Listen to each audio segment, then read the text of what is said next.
हरे कृष्णा। श्रीमद् भागवतम के 34वें दिन में आप सभी का हम स्वागत करते हैं। आज जो प्रसंग है हम देखेंगे, पृथु महाराज किस प्रकार से अपनी प्रजा का पालन करते थे। इसलिए हमने सोचा सबसे उत्तम पालन तो भगवान श्री रामचंद्र ने किया अपनी प्रजा का। और आज भी लोग कहते हैं राम राज्य हमें चाहिए, भले ही कहते हैं बिना राम के, पर राम राज्य सबको चाहिए। तो चलिए पृथु महाराज के उन प्रसंगों को हम भी आज देखें कि कैसे वो अपनी प्रजा का रक्षा करते हैं। और काफी विशेष प्रसंग है क्योंकि पृथु महाराज जो कि भगवान के सत्यावेश अवतार हैं, वो गाय रूपी जो धरती है उसके पीछे दौड़ गए मारने के लिए। अरे ऐसा अवतार गोपाल नंदन स्वयं आज गो के पीछे क्यों, ऐसा किस लिए? और हम तो कह रहे हैं कि वो राम राज्य करते थे, राम के जैसा राज्य। तो कैसा ये राम का राज्य जहां की गाय के पीछे दौड़ गए? इन सारे प्रश्नों को जो कि भगवान की लीलाएं स्वयं आचार्य हमारे कहते हैं कि भगवान की लीलाएं और भगवान के भक्तों की लीलाएं समझने के लिए हमें भगवान की कृपा चाहिए, और विशेषकर उन आचार्यों की कृपा चाहिए जो कि भगवान के बहुत ही निकटतम हैं। ऐसे ही एक आचार्य हुए हमारे श्रील प्रभुपाद जी, जो कि भगवान के नित्य पार्षदों में से एक हैं। आइए उन्हीं की कृपा से हम भी श्रीमद् भागवतम के चतुर्थ स्कंद के उस प्रसंगों में चलते हैं जिसमें पृथु महाराज ने किस प्रकार अपनी राज्य का पालन किया और क्यों आखिर गाय रूपी धरती के पीछे दौड़ पड़े। भगवान और उनके भक्तों और गुरुओं का आशीर्वाद लेते हुए हम भागवत के आज के प्रसंग को आरंभ करते हैं। ओम नमो भगवते वासुदेवाय। ओम नमो भगवते वासुदेवाय। ओम नमो भगवते वासुदेवाय। ओम अज्ञानतिमिरान्धस्य ज्ञानञ्जनाशलाकया चक्षुरुन्मीलितं येन तस्मै श्रीगुरुवे नमः। नमो विष्णुपादाय कृष्णप्रेष्ठाय भूतले श्रीमते भक्तिवेदान्त स्वामिनिति नामिने। नमस्ते सारस्वती देवे गौरवाणी प्रचारिणे निर्विशेष शून्यवादी पाश्चात्य देश तारिणे। जय श्री कृष्ण चैतन्य प्रभु नित्यानंद श्री अद्वैता गदाधर श्रीवासादि गौर भक्त वृंद। हरे कृष्णा कृष्ण कृष्ण हरे हरे, हरे राम राम राम हरे हरे। हरे कृष्णा। तो आज का जो प्रसंग है चतुर्थ स्कंद के 16वें अध्याय से, कि कल हमने देखा पृथु महाराज की वंदना करने जब लगते हैं बंदी जन, जो कि कवि सम्मेलन जो वहाँ पे जो गीतकार वो सब उपस्थित है, तो पृथु महाराज थोड़ा सा मुस्कुराते हैं, लेकिन मुस्कुराते हुए फिर गरजते हुए बोलते भी हैं, अरे मुझ जैसे पहली चीज तो मैंने किया नहीं अभी कार्य और आप मेरी गुणगान कर रहे। अरे किया होता तो गुणगान करते। और दूसरा चीज, मुझ जैसे नीच व्यक्ति का गुणगान नहीं नहीं नहीं नहीं। अरे साधु पुरुष भी अपना गुणगान नहीं सुनते हैं, उनको तो वो इंसल्ट लगता है। तो मैं तो नीच हूं, मैं कैसे ये गुणगान सुन सकता हूं। लेकिन बंदी जन रुकते नहीं है। क्यों? क्योंकि पृथु महाराज के बोल तो रहे थे पर चेहरे में मुस्कुराहट थी। क्यों? कई बार लोग प्रश्न करते हैं कि भगवान इतना अपना स्तुति सुनते हैं, उनका पेट नहीं फूल जाता है क्या? घमंडी नहीं हो जाते? जैसे हमारा कोई स्तुति कर दे कि अरे वाह प्रभु जी क्या आपने प्रसाद बनाया है, वाह प्रभु जी क्या आप इतना अच्छा कीर्तन करते हैं, तो हमको लगता है हाँ हम ही हैं और क्या। तो ऐसा क्या पृथु महाराज या भगवान के साथ नहीं होता? इसीलिए भगवान को कहा जाता है निरहंकार, जो अहंकार शून्य है। वास्तव में भगवान की जब जय जयकार करते हैं ना, तो भगवान की जय जयकार करने से जितना भगवान को एक प्रकार से फायदे नहीं होता है, जितना हमको होता है, लाभ होता है। क्यों? क्योंकि जैसे व्यक्ति दर्पण है आपके सामने, मिरर, अभी आप मिरर को एकदम चमकाओ, पाउडर लगाओ पूरा एकदम, तो क्या ठीक है मिरर तो चमक जाएगा, पर मिरर में जो रिफ्लेक्शन जो आदमी दिख रहा है वो क्या चमकेगा? नहीं। वो अपने गाल में आप रगड़ोगे जो भी है क्रीम सब, तब उससे आप चमकोगे। उसी तरीके से जब भगवान का कोई गुणगान करता है, भगवान की जयकार करता है, वास्तव में वो हमारे लिए ही लाभकारी है। लगता तो ऐसा है कि भगवान का जय हो रहा है, हाँ भगवान का जय ही होता है, लेकिन भगवान के जय के साथ हमारा क्या होता है? हम ये विजय प्राप्त करते हैं इन भौतिक चीजों से। तो इसलिए वहाँ पे जो ब्राह्मण होते हैं वो बंदी जन को रोकते नहीं और कहते हैं कि आप कृपया करके भगवान जो कि पृथु महाराज स्वयं सत्यावेश अवतार है, उनकी वंदना करिए। तो क्या वंदना कर रहे हैं? सबसे पहले अगर हम देखें तो कह रहे हैं कि हे भगवान, आपकी ग्लोरीफाई कोई मतलब स्तुति कर ही नहीं सकता, कोई भगवान की स्तुति कर ही नहीं सकता, क्योंकि भगवान अनंत है। भगवान इतने अनंत हैं, ऐसी उनकी गुण हैं जो भगवान भी स्वयं विचलित हो जाते कई बार, इसीलिए वो महाप्रभु के रूप में प्रकट हुए। लेकिन कहते हैं कि क्योंकि हम स्तुति कर नहीं सकते हैं, इसका मतलब ये नहीं कि हम करेंगे नहीं। कई बार होता है ना, कई बार कुछ लोग कहते हैं प्रभु जी हम प्रसाद नहीं बना सकते, क्यों? क्योंकि हमको आता ही नहीं है बनाने। तो वो एक्सक्यूज ढूंढते रहते हैं कि अरे नहीं आता है, चलो कौन करेगा, इसी बहाने हम कह देते कि नहीं करते। या जैसे श्रील प्रभुपाद जी ही ने भक्तों को कहा कि मुझे 3 महीने में श्री चैतन्य चैतामृत का पूरा 9 खंडों में उसका अनुवाद और पूरा पिक्चर के साथ, उन्होंने कहा Prabhupada it is impossible. Prabhupada ने कहा इम्पॉसिबल जो वर्ड है it is in the full dictionary, क्योंकि जब आप इम्पॉसिबल की हुई चीज कह रहे हो तो यानी आप अपने शक्ति पे ज्यादा भरोसा करते हो। नहीं, आप प्रयास करो, हो सकता है भगवान कुछ शक्ति दे दें। और देखिए चैतन्य चैतामृत 3 महीनों के अंदर प्रकट हो गया। तो उसी तरीके से हम शायद भले ही कुछ कर नहीं सकते, हमारी शक्ति इतनी नहीं है, लेकिन अगर भगवान की कृपा अगर पड़े, भगवान के भक्तों की कृपा अगर मिले हमें, तो हम क्या कर सकते हैं? भगवान को प्रसन्न कर सकते हैं और हम वो सेवा भी कर सकते हैं जो हम करना सोचे अभी नहीं था। श्रील प्रभुपाद जी ने कहा, यही कहा कि मेरा कोई इसमें श्रेय नहीं है। मैंने जो ये पूरे विश्व में हरिनाम का जो प्रचार किया प्रभुपाद जी ने, कहते इसमें मेरा कोई श्रेय नहीं है, मैं तो बस निमित्त मात्र हुआ। वास्तव में भगवान कृष्ण और मेरे परम गुरु श्रील भक्ति सिद्धांत सरस्वती ठाकुर की सारी कृपा है। सारा आयोजन भगवान करके रहते हैं, बस कहते तुम निमित्त मात्र बनो।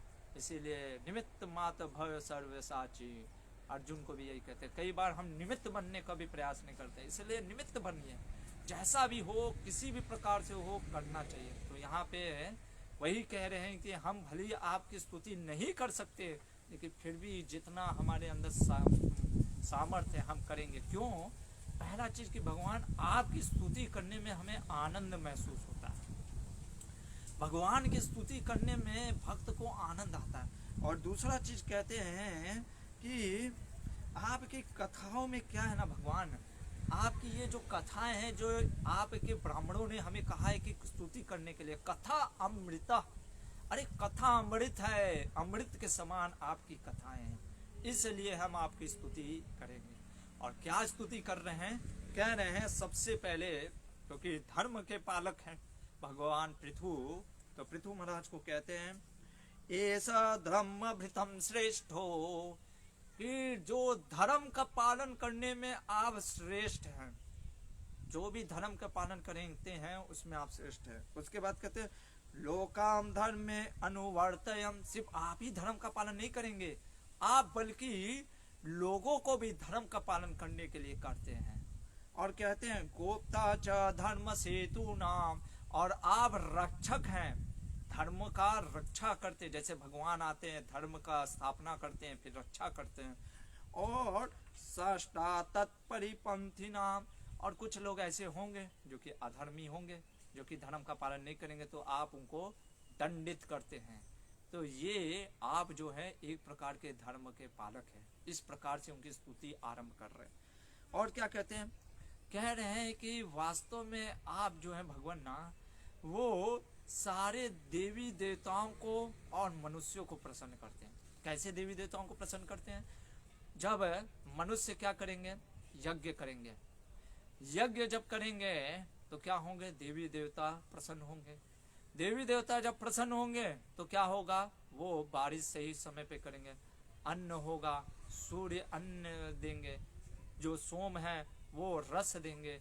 तो इस प्रकार से कह रहे हैं, जैसे गीता में भी आता है, अन्नाद भवती पर्जन्याद, अन्नाद भवती भूतानी, सारा जो जीव है अन्न पे डिपेंड है। पर्जन्याद अन्न संभव, और अन्न कहाँ से होता है, बारिश से। और बारिश कहाँ से आता है, यज्ञ कर्म पर्जन्यो, जो यज्ञ होता है, जो बारिश होता है, वो कहाँ से आता है, यज्ञ से।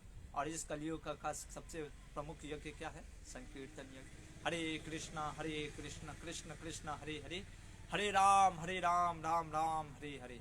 तो वो चीज बता रहे हैं और कह रहे हैं। तो इस प्रकार से देवी देवता भी प्रसन्न, क्योंकि जब भगवान संतुष्ट तो देवी देवता संतुष्ट, और मनुष्य भी संतुष्ट हो जाएगा, क्योंकि जब उसको अन्न मिलेगा, प्रसाद मिलेगा खाने के लिए। तो इस प्रकार से कह रहे हैं कि आप सभी को संतुष्ट करने वाले होंगे। और आगे कह रहे कि आप कैसे देवी देवताओं के जैसे, अलग अलग देवताओं के जैसे कार्य कैसे करेंगे। तो उसका उदाहरण देते, कहते हैं जैसे सूर्य क्या करते हैं, वो एक प्रकार से 8 महीने, लगभग 8 से 10 महीने वो अपनी तेज से जो जल होता है, समुद्र के जल को इवेपोरेट करते हैं, और फिर बारिश, वही जल जो लेते हैं समुद्र, वो क्या करते हैं, फिर बारिश के रूप में इस धरती को सींचते हैं। उसी प्रकार से भगवान पृथु महाराज, आप कर वसूलेंगे लोगों से, सिर्फ कर नहीं वसूलेंगे। अच्छा, कोई कह सकता है कर वसूल करके क्या करेंगे, कर वसूल करके लोगों के उत्थान के कार्यों में लगाएंगे। ऐसा नहीं कि सिर्फ कर वसूल लिया और कोई चीज में अपना पेट भरना, या प्रभुपाद जी लिखते हैं कि अपना वेतन बढ़ा रहे हैं, सैलरी अपना इंक्रीज करते जा रहे हैं, और जो प्रजा है वो मर रही है भले। तो ये ऐसा नहीं करते हैं। इसके बाद कह रहे हैं कि जैसे भूमि देवी जैसे सहती है हर कुछ। हम देखते हैं भूमि देवी में कई बार हम कुछ थूकते हैं, चलते हैं, और क्या क्या चीज़ लोग तेल निकालने के लिए, खनिज पदार्थ निकालने के लिए उनको खनन करते हैं। तो वो भूमि देवी लेकिन सब कुछ सहते हुए एक माँ के रूप में हमको देती है। उसी प्रकार से पृथु महाराज प्रजा का पालन करेंगे। कुछ प्रजा उनको कुछ, कई बार आप जब राज्य का शासन करते तो कई बार कोई लोग कुछ बोलेंगे आपको, लेकिन पृथु महाराज उसी भूमि देवी की तरह सहते रहेंगे। और इसीलिए एक दोहे भी होते हैं कि कहते हैं, खोट खाद धरती सहे, काट कूट बनराई, कुटिल वचन साधु सहे, दुजय सह न पाई। कि जैसे धरती को खोदते हैं, धरती सब कुछ सहती है, वैसे जो साधु पुरुष होते हैं ना, वो कई बार सब कुछ जो आते हैं, जो दुख आते हैं उनके जीवन में, या किसी प्रकार का लोग, असभ्य लोग उनको कुछ बोलते हैं, सब सहते हैं। और दुष्ट व्यक्ति इन सब चीजों को नहीं सहता, वो कहता है मेरे को कैसे बोल दिया, इसलिए वो सहते नहीं। और कह रहे इसके आगे कि इंद्र जैसे वर्षा करते हैं, उसी प्रकार से ये जो हैं पृथु महाराज क्या करेंगे, सारे वर्षा करेंगे। भाई कहने का मतलब है कि मान लीजिए कभी भूखमरी आ गया या सूखा आ गया, होता है कभी कभी सूखा पड़ गया, इंद्र प्रसन्न नहीं है, तो पृथु महाराज क्योंकि भगवान के सत्यावेश अवतार है, तो वो अपने ताकत से क्या करेंगे, इंद्र के बारिश भी करेंगे। आगे कह रहे हैं चंद्र, अभी भगवान जो चंद्र सोम है वो क्या करते हैं, वो रस प्रदान करते हैं सब चीजों में। खाने में जो रस आता है सब्जियों में, फल में, वो कहाँ से आता है, सोम से आता है। तो वही चीज कह रहे हैं कि उसी प्रकार से जो भगवान जो पृथु हैं वो क्या करेंगे, सारे अपने प्रजाओं को एक प्रकार से मतलब कि जो देखेंगे कैसा प्रेममयी नजरों से, रस देंगे उनके जीवन में। वरुण, वरुण कौन है, समुद्र के राजा। अभी समुद्र में आप देखोगे बहुत से खनिज पदार्थ होते हैं, जैसे मोती कहाँ से मिलता है, समुद्र से। पर वो आपको ऐसे नहीं मिलेगा कि ऐसे गए तो मोती मिल जाएगा, नहीं। जो क्या करता है, जो जाता है नीचे उसी को मोती। उसी तरीके से जो पृथु महाराज है वो अपने जो धन संपत्ति गुप्त रखेंगे, क्योंकि भाई धन संपत्ति अगर राजा गुप्त नहीं रखेगा तो कोई लूटपाट मचा सकता है, कोई हड़प सकता है, इसलिए। और कह रहे जैसे विष्णु भगवान मतलब कि ग्लोरियस है, वैसे क्या होगा, पृथु महाराज का ग्लोरी और नाम यश सब जगह फैलेगा। आगे कह रहे जैसे अग्नि बहुत भयावक होती है, ताकतवर होते हैं, अग्नि सब कुछ जला सकती है, वैसे पृथु महाराज अग्नि के समान क्या होंगे, जो दुश्मन होंगे उनके दुश्मनों के लिए भयावह होंगे। आगे कह रहे हैं वायु, जैसे वायु सब जगह बहती है, वैसे ही जो है पृथु महाराज सभी जगह, कुछ जगह पे स्वयं और कुछ जगह पे अपने गुप्तचरों के द्वारा सब चीज का ध्यान रखेंगे। और आगे कहते हैं जैसे धर्म यमराज है, क्या होते हैं, कभी किसी के साथ पार्शियलिटी नहीं करते। ये नहीं होता है कि अरे भाई इसको मृत्यु नहीं देते हैं, ये जाने दो, नहीं, सबको मृत्यु आती है, इम्पार्शियल होते हैं। उसी तरीके से आप कैसे राज्य करेंगे धर्म का, इम्पार्शियल वे में। मतलब कहने का अर्थ है कि आप अगर आपके पुत्र ने भी कोई गलती किया है तो आप उसको कष्ट या दंड देंगे, और कोई व्यक्ति जो है जिसने गलती नहीं किया है तो आप उसको दंड नहीं देंगे। इस प्रकार से अवरोध अविचल आपका पूरा साम्राज्य रहेगा। कहाँ तक, यहाँ पे वर्णन आ रहा है मानसोत्तर पर्वत, देखेंगे कॉस्मोलॉजी में कि मानसोत्तर पर्वत किधर है, तो वहां तक पृथु महाराज का अविचल अवरोध, बिना किसी रोध के उनका साम्राज्य रहेगा। पहले क्या होता था, जैसे कुछ कुछ छोटे छोटे राजा होते थे, राज्य, वो राजा राज्य करते थे, और एक पूरा सम्राट होता था भूमंडल का, वो पृथु महाराज होंगे। एक तरीके से अगर आज के सेंस में समझ लीजिए, हर एक राज्य का जैसे चीफ मिनिस्टर होता है और पूरे भारत का प्राइम मिनिस्टर। अब देखिए पृथु महाराज की ये तो कैसे राज्य करेंगे, अब उनकी गुणों की व्याख्या सुनिए, क्योंकि स्वयं भगवान के सत्यावेश अवतार हैं तो गुण भी एकदम उत्तम होंगे। सर्वप्रथम कह रहे हैं कि रंजयति मनोरंजन के, मनोरंजन, मनोरंजन मतलब जो मन को रंजन कर लगे, जो आनंद दे। तो ऐसे मन को आनंद देने वाले, किनके मन को, प्रजाओं के मन को आनंद देने वाले ये पृथु महाराज राजा होंगे। आगे कह रहे हैं दृढ़ व्रत, अरे दृढ़ व्रत रहेंगे, किसके लिए, अपने जो उनके धर्म के कार्य होंगे उसमें दृढ़ व्रत। जैसे श्रील प्रभुपाद जी कहते हैं 4 नियम का पालन करना, 16 माला का जप करना, प्रतिदिन मंगला आरती करना और भगवान के सेवा करना, ये दृढ़ व्रत है हमारे लिए। उसी प्रकार से कह रहे सत्य संधा, अपने वचन पे, सत्य पे लड़ेंगे। आज के युग में हम देखते हैं जो लीडर होता है, विशेषकर जो नेता और परिनेता जो होते हैं, अक्सर बातें तो बड़ी बड़ी बोलेंगे पर करते कुछ नहीं है। कहते हैं कि हम ये कर देंगे वो कर देंगे चुनाव से पहले, लेकिन उसके बाद गायब हो जाते हैं। पर ऐसा पृथु महाराज के साथ नहीं है। कहते हैं ब्राह्मण्यों, अरे वाह, ब्राह्मणों की सेवा करेंगे। और सुंदर चीज आ रहा है वृद्ध सेवका, वृद्ध की सेवा करना। कई बार लोग कहते हैं वृद्धों की सेवा से क्या फायदा। जैसे मैंने महाभारत में भी आपको बताया था कि श्लोक आता है, कहते भवती बुद्धि वृद्ध सेवया, कहते हैं यो विद्या तपसा जन्मना वा वृद्धसा पूजयो भवति। सबसे पहले वृद्ध कौन होता है? तो शास्त्र कहता है जो कौन लोग विद्या से बड़े हैं, जो ज्ञानी हैं, जो तपस्या किया, और जो आयु से बड़े हैं, वो वृद्ध कहलाते हैं। सिर्फ जो आयु से बड़ा है वही वृद्ध नहीं होता है, जो ज्ञान से वृद्ध से होता है वो भी वृद्ध होता है। ऐसे वृद्धों की सेवा करने से बुद्धि हमें प्राप्त होती है। इसीलिए आप देखेंगे महाभारत में कई जगह पे प्रसंग भी आता है कि जब हनुमान जी डांटते हैं भीम को, तो कहते क्या तुमने वृद्धों की सेवा नहीं की जो तुम ऐसे गलत कार्य कर। जब अर्जुन युधिष्ठिर को मारने के लिए दौड़ जाते हैं तो कृष्ण ने भी वहां पे बोला अर्जुन को, लगता है हे पार्थ तुमने वृद्धों की सेवा नहीं की है, वरना तुम ये कार्य नहीं करते। क्योंकि जब तक व्यक्ति वृद्धों की सेवा नहीं किया होता ना, उसमें वो डिस्क्रिमिनेशन ज्ञान जो होता है ना कि सही और गलत की पहचान, वो करने की क्षमता नहीं आती। क्योंकि वृद्धों की सेवा करने से आपको बुद्धि आती है। तो यहाँ पे ये चीज हो।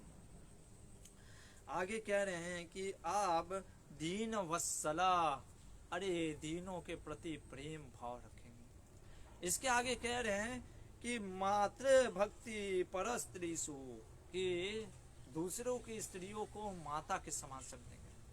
देखिए यही सब विधवा पंडित और विद्वान के लक्षण होते हैं। कई बार हम सोचते हैं आज का, जैसे अगर देखें हैं आधुनिक जो ज्ञान है वो हमको बहुत दूर भेज रहा है वास्तविक पंडित और ज्ञान में। चाणक्य पंडित कहते हैं कि मात्यवत परदारेषु परद्रव्येषु लोष्ट्रवत आत्मवत सर्वभूतेषु यह पश्यति स पंडिता। जो दूसरों की स्त्री को माता के समान समझे, जो दूसरे के धन को कचड़े के समान समझे, मतलब उसमें आसक्ति ना रखे, जो सभी के साथ इस प्रकार से व्यवहार करे जैसा वो अपना व्यवहार चाहता है, जो ऐसा होता है वो वास्तव में पंडित होता है। पंडित की आज परिभाषा एकदम ही अलग हो गई है। तो यहाँ पे उसी प्रकार से पृथु महाराज दूसरों की स्त्री को क्या करते थे, अपनी माता समझते थे। और अपनी स्त्री के बारे में क्या लिखा है कि अपनी स्त्री को पत्न्याम अर्ध इवात माना, अपनी पत्नी को अर्धांगनी, आधा अंग समझते थे, ऐसा प्रेम करते थे।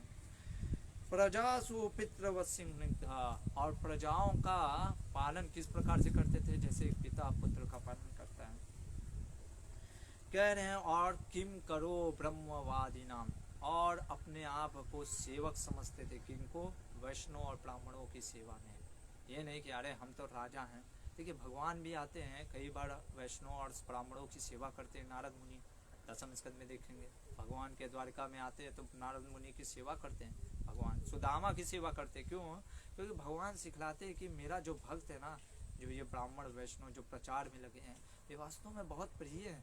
क्योंकि हम 3 स्कंद में भी देखे, जब वो चतुष कुमार को बोलते हैं भगवान कि ब्राह्मणों की सेवा के कारण मेरी लक्ष्मी मेरी हमेशा चरण को पकड़ी हुई है, ये कारण।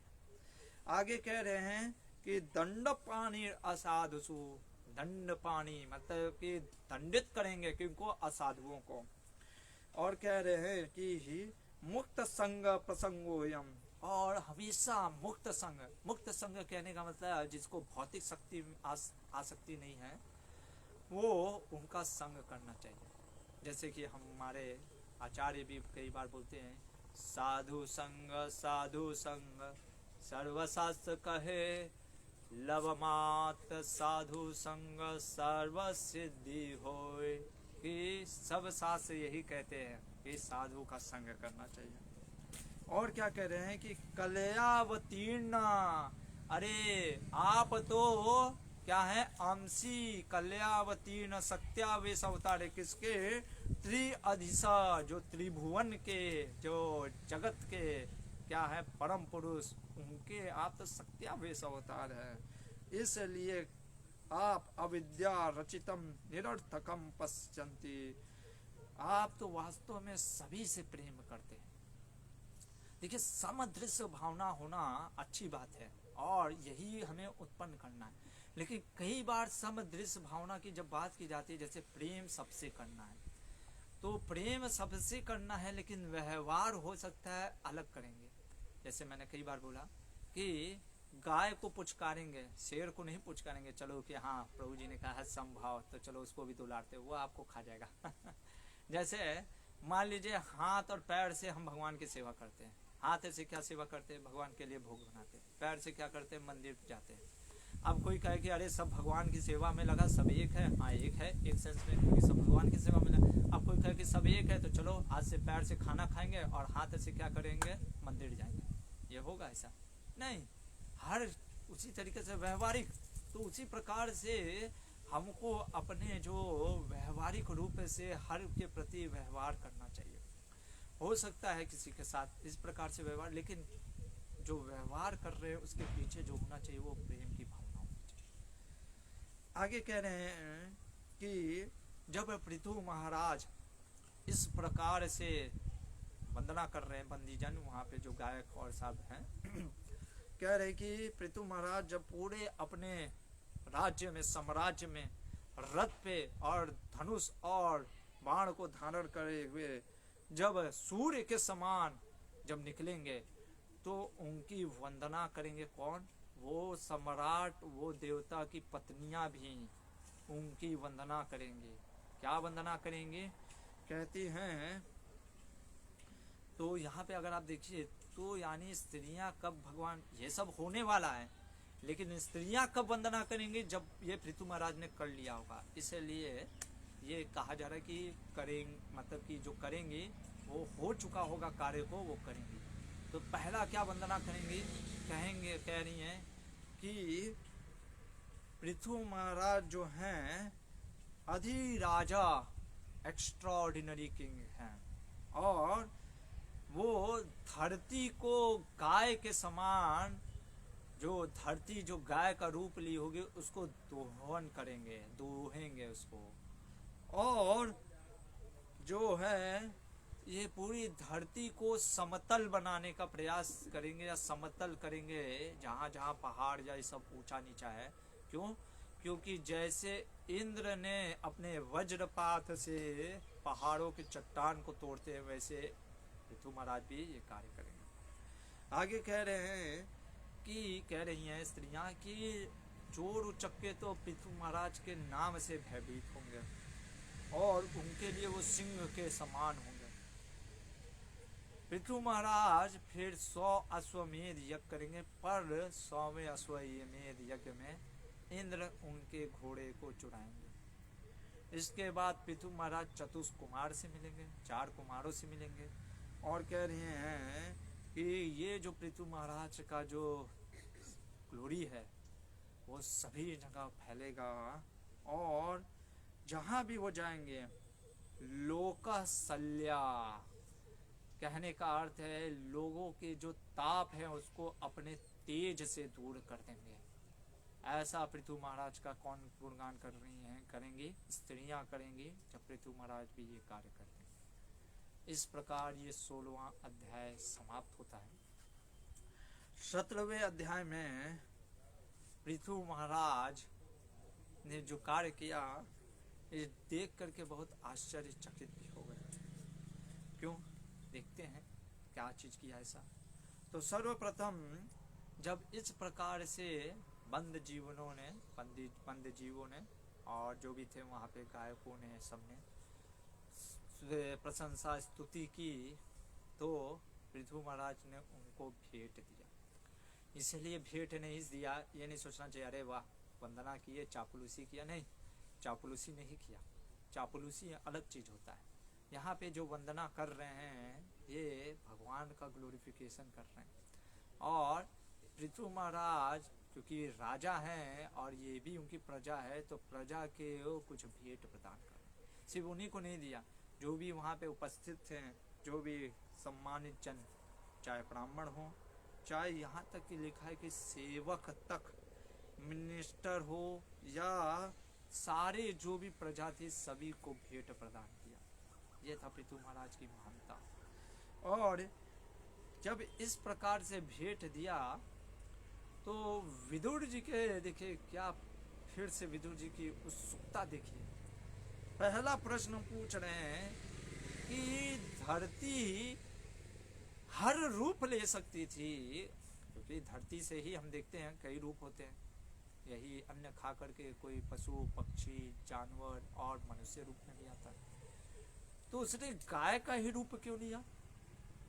दूसरा चीज, अच्छा गाय को दोहा जब पृथु महाराज ने, तो फिर बछड़ा कौन था? और दूध भैया कहाँ, ऐसे गिरा दिया क्या? वो पात्र क्या था जिसमें उन्होंने निकाला? तो ये चीज पूछ रहे हैं। और फिर आगे पूछ रहे कि पृथु महाराज ने ये धरती को समतल आखिर किया क्यों? क्या कारण था समतल करने का? चौथा चीज, इंद्र, ये तो सबसे आश्चर्य की बात है, इंद्र क्यों भैया घोड़े चुराने लग गए? क्या कारण था इंद्र का कि यज्ञ कर रहा है कोई चोरी करने लग गए? वो भी पृथु महाराज सत्यावेश अवतार, क्या उनको नहीं पता था कि ये भगवान के अवतार हैं? पांचवा चीज, सनत कुमार से जब उन्होंने ज्ञान लिया, विज्ञान प्राप्त किया, जब उसको व्यवहार में बदला जो दिव्य ज्ञान, तो उनका क्या गति हुआ पृथु महाराज का? कृपया करके आप सभी मुझे पृथु महाराज के बारे में विषय में बताइए। क्यों?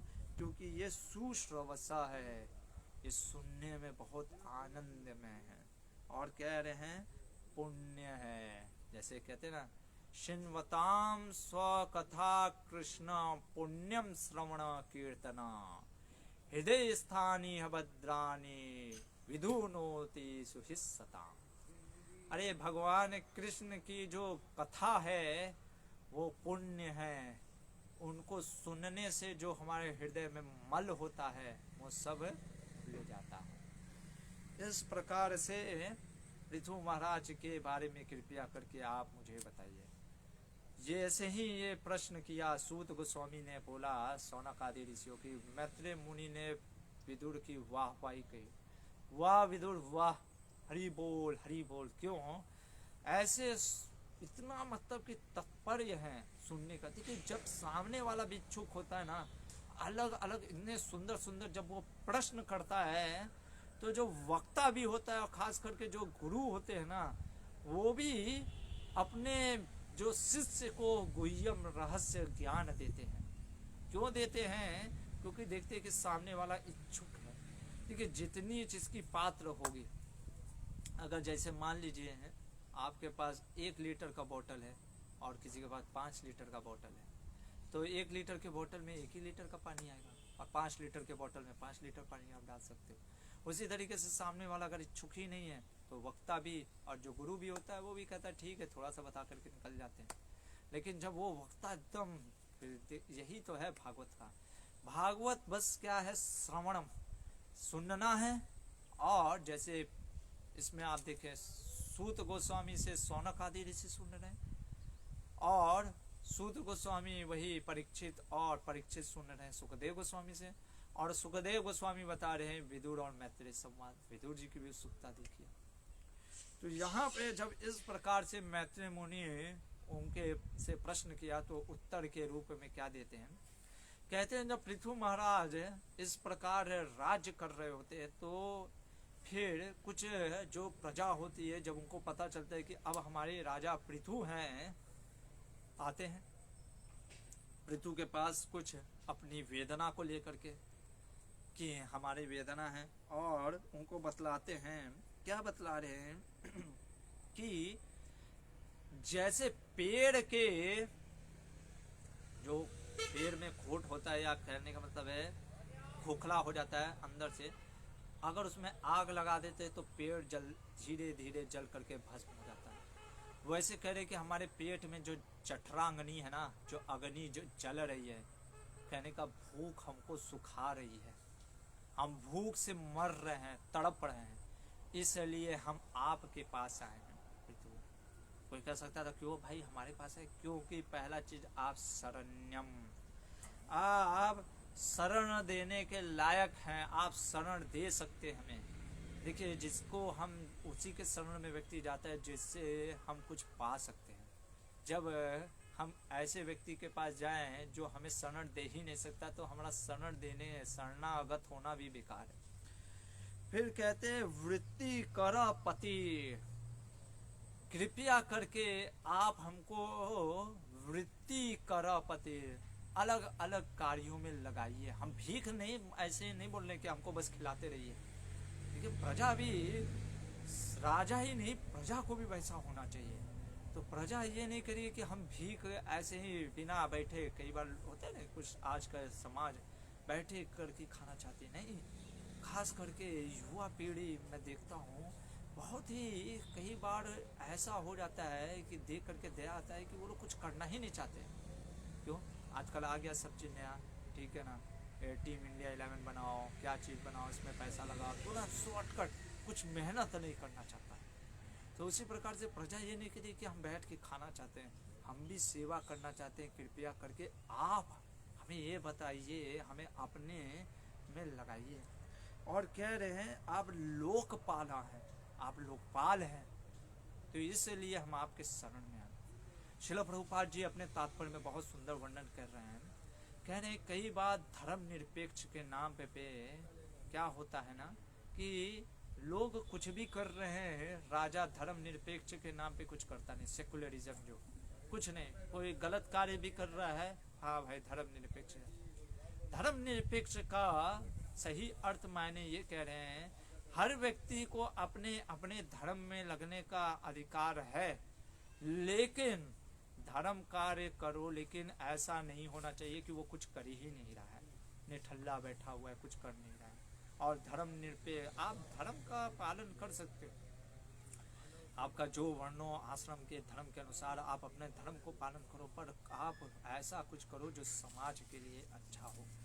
ये नहीं कि कुछ भी कर रहे हैं और धर्म निरपेक्ष के नाम पे राजा भी कुछ नहीं कर रहे। यहाँ पे फिर कहते हैं कि पृथु महाराज ने कुछ देर सोचा, क्योंकि उन्होंने सोचा क्या कारण हो सकता है, क्या हमारे ये लोग सही से कार्य ही नहीं कर रहे, हो सकता है यही अन्य अनाज उत्पादन नहीं कर रहे हैं। उन्होंने पाया कि नहीं, उन्होंने देखा कि जनता सही में भूखी है और ये सही में अपने वर्णों और आश्रमों के कार्य द्वारा कार्य कर रहे, फिर भी पृथ्वी जो है सब कुछ नहीं दे रही है। इसलिए वो शिव के समान क्रोधी हो जाते हैं और अपना धनुष और बाण लेकर के रथ पे सवार होकर के चल पड़ते हैं किसी के ऊपर अटैक करने। यहाँ पे श्रील प्रभुपाद जी बहुत सुंदर तात्पर्य में कहते हैं, विशेषकर आज के लोग जो आधुनिक समाज के जो राजा हैं, वो क्या कहते हैं कि जनसंख्या वृद्धि के कारण, जनसंख्या पॉपुलेशन एक्सप्लोजन कहते हैं कि भैया पॉपुलेशन इतना बढ़ रहा है इसलिए हम खिला नहीं सकते। प्रभुपाद जी कह रहे हैं वास्तव में पॉपुलेशन एक्सप्लोजन वही चीज है ना, कुछ तो देना है एक्सक्यूज। तो ये एक्सक्यूज के नाम पे देखिए, पॉपुलेशन एक्सप्लोजन के नाम पे एक्सक्यूज देते हैं। फिर आजकल स्त्री पुरुष के बीच में कोई संबंध, मतलब वैसा तो रहा ही नहीं गया कि हम थोड़ा सा उसको रोक सके, तो स्त्री पुरुष अवैध संबंध भी रख रहे हैं। फिर पुत्र हो रहा है तो पॉपुलेशन एक्सप्लोजन के नाम पे क्या कर रहे हैं, मार दे रहे हैं, गर्भपात करा दे रहे हैं, वो भी पाप।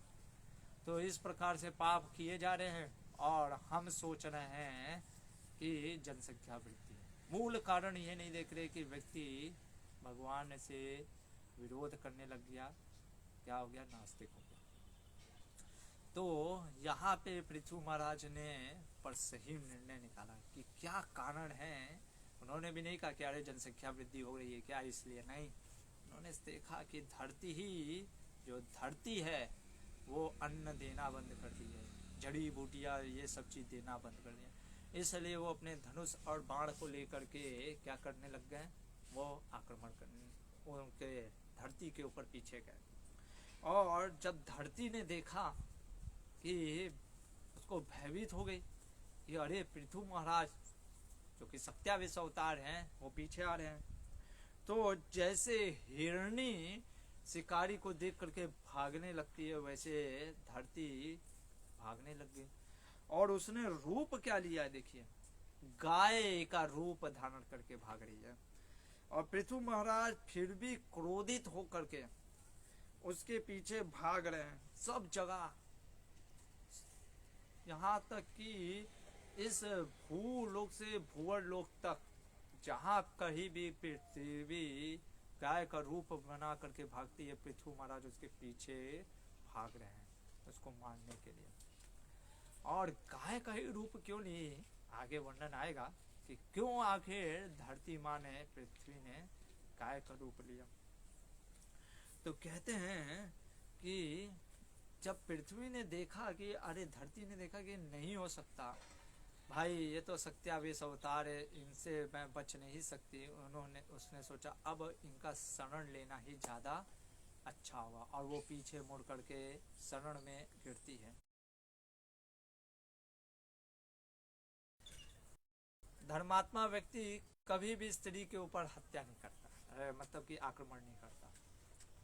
दूसरा चीज, मैं तो गाय का रूप ली हूं, मतलब मैं गाय, अरे गाय का तो धर्मात्मा, आप तो धर्म के वेत्ता हैं, आप कैसे मार सकते हैं। और कह रही है आपन वत्सला, जिसने आपकी शरण ली है, तो आपको तो क्षत्रिय धर्म भी पता है कि जो आपकी किसी कोई शरण ले तो आपको उसको मारना नहीं चाहिए। और कह रहे हैं क्योंकि आप राजा हैं, राजा क्यों कही, क्योंकि राजा जो होता है वो भगवान का प्रतिनिधित्व करता है, तो इसलिए आप नरपति हैं, और आप राजा होने के कारण मैं भी आपकी प्रजा हूं, आप मुझे कैसे मार सकते। आगे कह रही है पृथ्वी कि मैं तो दीन हूं, मैं दुखियारी हूं, अकृत किल्बिषाम, अरे मैंने कोई पाप भी आपके प्रति नहीं किया, फिर आप मुझे क्यों मार रहे हैं। और सबसे बड़ा चीज कि धर्मज्ञ व्यक्ति तो कभी भी स्त्रियों की हत्या नहीं करते हैं। कहते हैं कि अरे स्त्री ने भले ही कोई गलत कार्य भी कर दे फिर भी हत्या नहीं करते हैं। कौन, देखिए ये पृथ्वी, कई बार लोग होते ना, तो शास्त्र में वर्णन है कि स्त्री, बूढ़ों या ब्राह्मणों की कभी हत्या नहीं करनी चाहिए, पर इसका मतलब ये नहीं उठा लेना चाहिए कि अब हत्या अगर नहीं लिखा है हमारे शास्त्रों में तो हम कुछ भी गलत करेंगे। देखेंगे पृथु महाराज क्या उत्तर देते हैं। तो यहाँ पे धरती कह रही कि अरे स्त्री चाहे कुछ गलत भी कार्य कर दे फिर भी उसको मारा नहीं जा सकता। और कह रही है कि आप तो कृपया करके मेरे ऊपर दया करिए। और कह रही है कि मान लीजिए आप मुझे मार देंगे, अरे जैसे बोट जो नाव में व्यक्ति चढ़ा होता है वही अगर डुबा दे, तोड़ दे, तो वो तो पानी में गिर के डूब के मर जाएगा। उसी तरीके से अगर आप मुझे मार देंगे तो जो धरती पे स्थित लोग हैं वो क्या होंगे, वो मर जाएंगे इन द सेंस सब गर्भोदक सागर में डूब जाएगा धरती। जब धरती ही नहीं रहेगी तो गर्भोदक सागर में सब डूब जाएगा, तो सब डूब के मर जाएंगे, फिर आप उनकी रक्षा कैसे करेंगे। तो इस प्रकार से ये अपना तर्क दे रही है कौन, धरती की। और गाय रूप लेकर के क्यों आई, क्योंकि उन्होंने सोचा कि शायद जैसे होता है ना, कई बार किसी को डांटने जाओ कि अरे तो तुरंत रोने लग जाता है, खास करके बच्चे, गुरुकुल के हमारे भी बच्चे, जब उनको पता चल जाता है प्रभु जी अभी डांटने वाले हैं तो कुछ ऐसा मतलब कि रोना या वो करने लग जाते कि जिससे कि आदमी के हृदय में, सामने वाले के हृदय में थोड़ी सी क्या आ जाए, करुणा हो जाने का कोई दिक्कत। तो उसी प्रकार से धरती ने गाय का रूप धारण किया जिससे वो ये सोच रही थी कि मैं बच जाऊं, पर वो भूल गई ये तो पृथु महाराज हैं, सत्यावेश होता, कोई ऐसे विशेष कोई राजा नहीं है, बहुत ही विशेष राजा हैं। तो पृथु महाराज उनके प्रश्न जो बोले ना धरती ने, उनके अब उत्तर थे। क्या कह रही है, सबसे पहले तुमने ये बोला कि मैंने कोई पाप नहीं किया आपके प्रति, तुमने किया, क्या पाप किया, तुमने मेरी आज्ञा का पालन नहीं किया। कौन सी आज्ञा का पालन नहीं किया, कह रहे हैं जब हमारी प्रजा ने यज्ञ सारे कर्म कर रहे हैं, यज्ञ कर्म समुद्भव, सारे यज्ञ को कर रहे हैं, फिर भी तुम अन्न नहीं दे रही हो, जड़ी बूटियां वो सब वनस्पतियां क्यों नहीं दे रही हो। कह रहे हैं कि तुम तो जैसे गाय का धारण कियो ना रूप, तुम गाय के रूप में घास तो खा रही हो, पर हमको दूध नहीं दे रही हो, अपने मिल्क बैग स्तनों में दूध नहीं डाल रही हो कि जिससे हम दूध ले सके। घास तो पूरा खा रही हो लेकिन दूध नहीं दे रही हो। और कह रहे इसलिए तुम क्या हो, दोषी हो और तुम्हें दंड देना योग्य है। कह रहे हैं कि ब्रह्मा जी ने जो दिया था सारा वनस्पति बीज, वो तुम मूर्खतावश उसको दे नहीं रही हो। क्यों ऐसा कर रही हो? तुमने अपने अंदर छिपा लिया है। तो यहाँ पे पृथु महाराज कहना चाह रहे हैं दो तीन चीज अगर हम समझे। प्रभुपाद जी कहते हैं कि पृथु महाराज के राज्य में यानी गायें जो थी वो एक प्रकार से प्रसन्न थी। देखिए, जब गाय प्रसन्न नहीं होती है ना तब वो दूध नहीं देती है, लेकिन अगर उसको घास अच्छा खाने को मिलता है तो वो प्रसन्न रहती। तो अपने आप, जैसे राम राज्य की बात करते हैं और युधिष्ठिर महाराज के राज्य धर्म राज्य, ये जो दो राज्य बहुत प्रसिद्ध है, उसमें कहा जाता है, वर्णन आता है कि जो गाय के स्तन से जो दूध चूते थे और धरती हमेशा गीली रहती थी, मिट्टी जो थी वो हमेशा गीला होता था। क्यों? क्योंकि दूध अपने आप इतना चूते रहते थे। कब? जब व्यक्ति अपने यज्ञ और कर्म में लगा रहता है। अब कह रहे हैं कि अगर तुमने, देखिए बहुत सुंदर चीज बोल रहे, अगर हमें अन्न नहीं दिया तो मैं तुम्हें काट के अपनी जो भूखी प्रजा है उनको खिला दूंगा। आप कहेंगे अरे बाप रे बाप, यानी गौमांस। देखिए, ये श्लोक निकाल करके अगर कोई कहे कि भाई गौमांस, देखो भागवत अमलम पुराणम में कह रहा है गौमांस खाने के लिए, तो ये मूर्खता होगी। पहला चीज, धरती कोई गाय नहीं है, वो गाय का एक बनावटी रूप लेकर के आई है, ठीक है, दिखावा करके। और दूसरा चीज, पृथु महाराज को पता है कि वो क्या कर रहे हैं। बोलने वाला भी पृथु महाराज है और किसको बोल रहे हैं वो भी समझना चाहिए। उनको पता है कि ये जो नाटक कर रही कि अरे गाय हूं मुझे मत मारो, तो वो कह रहे कि इसलिए उसको डरा रहे हैं। अगर तुमको मुझे मार के भी खिलाना पड़ा अपने क्या बोलते हैं प्रजा को, भूखी प्रजा को तुम्हें खिलाऊंगा। इसका मतलब ये नहीं करें कि गौ मांस खाने के लिए। इसलिए शास्त्रों को ना हमेशा गुरु शिष्य परंपरा में सुनना और समझना चाहिए। नहीं तो ये अगर श्लोक निकाल लिया तब आप तो सिद्ध कर दोगे कि गौ मांस भी क्या है, शास्त्रों में वर्णन है। और यही करते हैं लोग।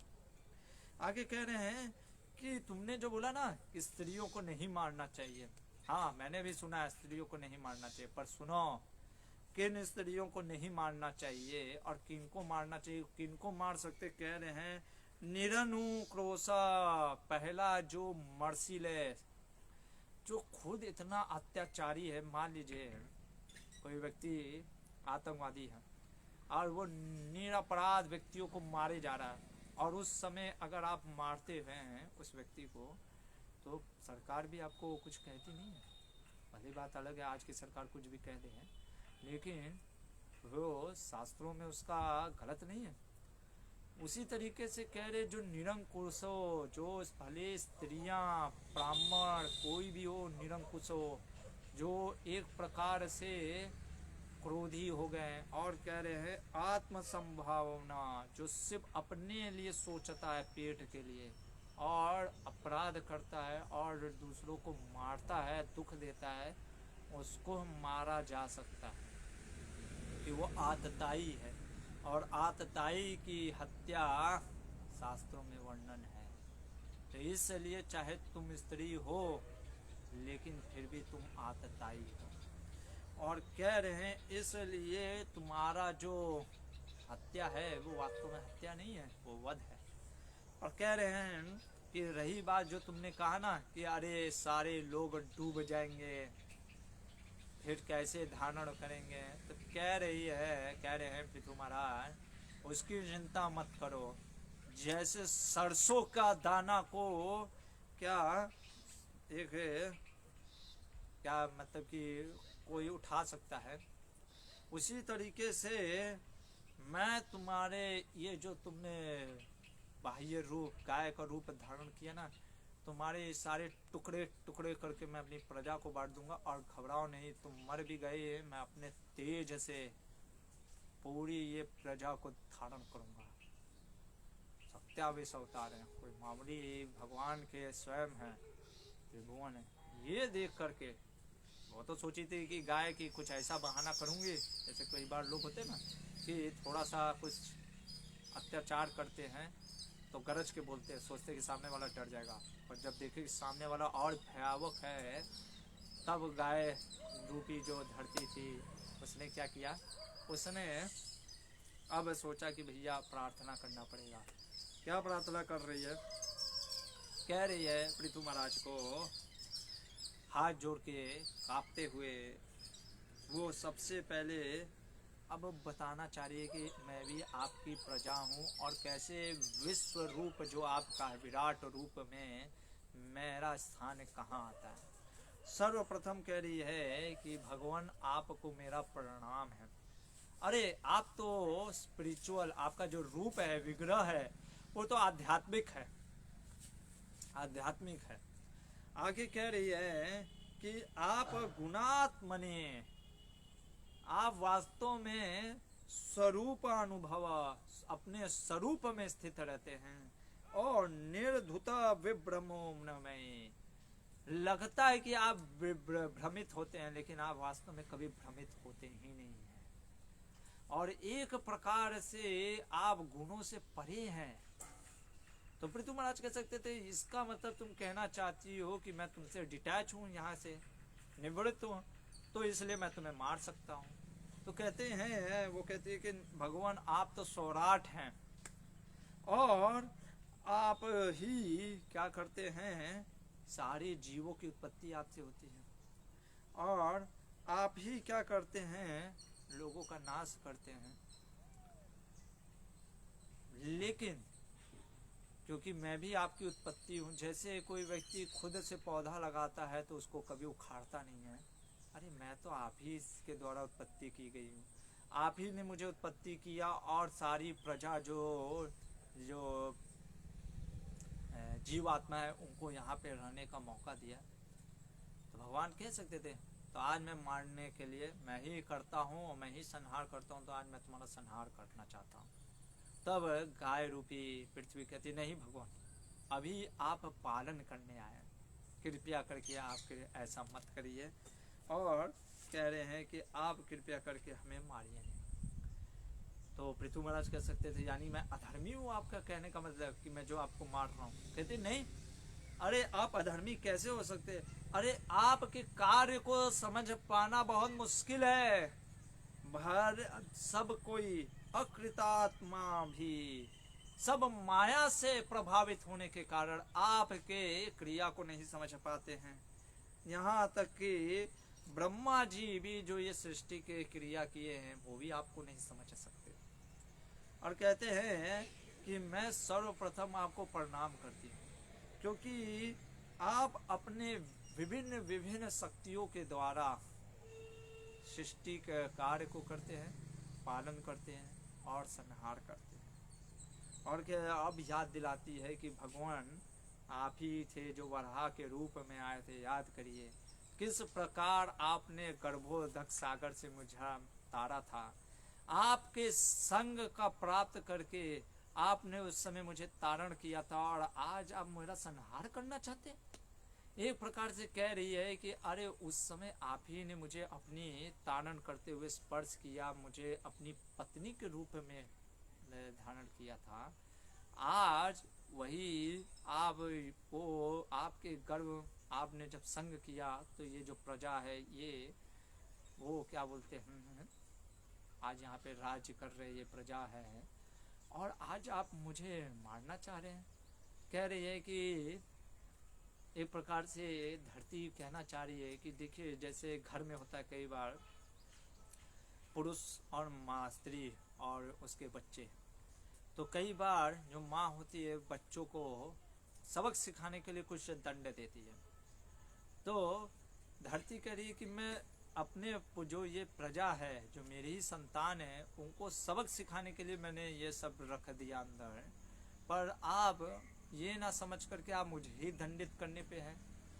वो इस प्रकार से कह रही है, और कह रही है कि भगवान, सभी लोग सोच रहे हैं, क्या सोच रहे हैं कि आप मुझे मारेंगे, पर मैं भी एक प्रकार से भ्रमित हूँ।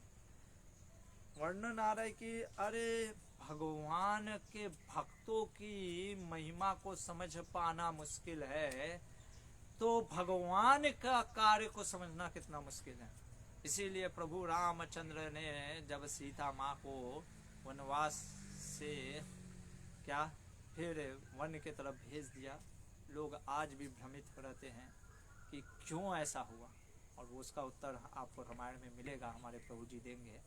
तो कि व्यक्ति भ्रमित रहता है, क्योंकि भगवान के कार्यों को सोचता है कि हम अपने तर्क से, उसको जो लगता है ना वो सोचता है, समझता है, पर वो शास्त्रों को नहीं लेता। इस प्रकार से जब धरती रूपी जो गाय रूपी धरती है, वो प्रार्थना कर रही है भगवान पृथु से, और कह रही है कि कृपया करके आप मुझे क्षमा करिए, और कहती है कि आपके अंदर तो सारे विरोधाभास है। क्योंकि जैसे कोई चोर होता है, अभी चोर के हृदय में भी परमात्मा है, और जो घर का स्वामी है उसके भी हृदय में परमात्मा है। चोर के हृदय में एक प्रकार से जो उसकी चोरी करने की इच्छा आ रही है, वो कहाँ से आ रही है तो उसकी इच्छा, लेकिन जो बुद्धि या सब चीज तो वो परमात्मा उसको दे रहे, हाँ ऐसे जाओ चोरी करो। और घर के स्वामी को जो परमात्मा है उसके अंदर है, तो उसको ऐसे आगाह कर रहे कि हाँ भाई चोर आ सकता है, तो एक तरफ खुद से चोरी करवा रहे, दूसरी तरफ चोरी को रुकवा रहे। तो इसलिए भगवान के कार्य को समझ पाना बहुत मुश्किल है। ऐसा कौन कह रही है? स्वयं धरती कह रही है। तो यहाँ पे 17वां अध्याय समाप्त होता है। 18वां अध्याय, पृथु महाराज ने कैसे आखिर फिर क्या किया, क्या मारा या क्या किया, देखते हैं। तो जब पृथु महाराज ने सुना सारा, फिर भी वो ऐसा नहीं कि हाँ सुन लिए, बहुत क्रोधित थे। देखिए अभी ध्रुव महाराज की क्रोध के बारे में वर्णन आया था कि क्रोध नहीं करना चाहिए। अभी आप कहेंगे कि अरे पृथु महाराज में इतना रोष क्यों कर रहे? इसीलिए शास्त्रों को मैं बार बार कहता हूँ, समझने के लिए हमें गुरु साधु शास्त्र की जरूरत पड़ती है, गुरु परंपरा चाहिए होता है। तो पृथु महाराज यहाँ पे ये नहीं दिखाना चाहते थे कि अरे मैं समझ गया, क्योंकि अभी तक उत्तर नहीं ना दे रही है, वो अपना बता रही है, पक्ष ले रही है कि मैं ये क्यों नहीं की, मैं वो नहीं की। अच्छा की क्यों नहीं की वो चीज छोड़ो, पहले आप करना क्या वो दे नहीं रही है, ये अभी तक नहीं बोली पृथ्वी ने कि मैं दूंगी। तो इसलिए पृथु महाराज अभी भी होंठ कांप रहे हैं, और होंठ कांपते हुए गुस्से में अभी भी हैं। तब धरती देखती है बाबा अभी भी पृथु महाराज प्रसन्न नहीं है, तो अब वो कहती है कि थोड़ा सा धैर्य रखिए, सुनिए मेरी बात को। कह रही कि सुनिए, भली मैं पतित हूँ, लेकिन जैसे सारम आदते बुधा, अरे जो सारग्राही होते हैं, जो बुद्धिमान लोग होते हैं ना, वो सारग्राही होते हैं। जैसे जो मधु होता है, मक्खी, जो मधुमक्खी होता है, वो सारे पेड़ों का मधु लेता है जो कि सार है। जैसे कहते हैं चाणक्य पंडित कि अगर मूर्ख कोई व्यक्ति भी अगर ज्ञान की बात करे तो लेनी चाहिए। जैसे सोना कचड़े में पड़ा रहे, हीरा कचड़े में पड़ा रहे तो भी व्यक्ति लेता है, उसी प्रकार से मैं भले ही आपसे बहुत ही लो हूं, लेकिन कृपया करके मेरी बात सुनिए। और क्या कह रही है कि शास्त्रों में ऋषि मुनियों ने अलग अलग सिद्धांत बताए, विभिन्न प्रकार के सिद्धांत बताए हैं, जिसको करने से मनुष्य इस लोक में और क्या आने वाले लोक में, आने वाले जीवन में प्रसन्न रह सकता है। देखिए कितना सुंदर चीज यहाँ पे समझने का चीज है। इसीलिए हमारे आचार्य कहते हैं कई बार, श्रुते स्मृते पुराणादे पंचरात्र के विधि बिना एकांत के हरेर भक्ति उत्पादेव कल्पते। कि अगर कोई श्रुति जो वेदों के वाक्य हैं, स्मृति जो पुराण है, पुराण, और जो इतिहास है, और जो पंचरात्रि जो नारदीय पंचरात्रि है, अलग अलग प्रकार के पंचरात्रि विधि है, उनको छोड़ करके अपने मन मात्रिक कार्य करता है। अरे हरि का भक्ति भी कोई अगर अपने मन से करता है ना, सोचता है अरे भगवान को आज हम न्यू ईयर है, थोड़ा सा जींस पैंट पहना देते हैं, राधा रानी को स्कर्ट पहना देते हैं। कोई ये सोचता है कि भगवान को बांसुरी की जगह AK-47 दे देते हैं। भाई हमारी इच्छा है, आजकल हम जैसे देखते हैं कई बार कि गणेश पूजा में लोग भगवान गणेश को बैट बॉल दे देते हैं और लोगों से पूछो तो कहते हैं भैया गणेश जी को भी बैट बॉल खेलने की इच्छा होगी। तो कोई अगर अपने मन के मुताबिक सोचे कि ये कार्य मैं करूं तो क्या होगा, वो अपने जीवन में नहीं क्या करेगा, समाज में उत्पात मचाएगा। क्योंकि देखिए दूध शुद्ध होता है, अच्छा होता है, पर ये कोई कहे अरे चलो सांप को भी, जैसे हमारे यहाँ अभी कोबरा निकला, तो सांप को अगर कोई दूध पिलाए, ये सोचे कि अरे सांप है, दूध पिलाना चाहिए ना, सम व्यवहार करना चाहिए। प्रभु जी ने कहा है सबके साथ समान प्रेम करना चाहिए। दूध क्या होगा, जहरीला होगा और सांप और ताकतवर होगा। उसी प्रकार से इसलिए शास्त्रों में जो वर्णित है उसके अनुसार कार्य करना चाहिए। पृथ्वी माँ कह रही है, आगे क्या कह रही है कि जब व्यक्ति उन कार्यों को करता है ना, जब वो फॉलो करता है तो क्या होता है, जो अवरा अनुभवहीन व्यक्ति भी तुरंत रिजल्ट प्राप्त कर लेता है। सिंपल सा चीज है, जैसे एक्सपेरिमेंट आप कोई करते हैं केमिस्ट्री में, आपको पता है कि ये चीज डालने से रंग चेंज होता है, भले ये आपका अनुभव नहीं है पर आप वो चीज सही तरीके से करते हो तो रिजल्ट मिलता है। और कह रहे हैं लेकिन व्यक्ति अगर शास्त्रों को नहीं मानता है और अपने मन मुताबिक कार्य करता है, जो कि आज फैशन बन चुका है।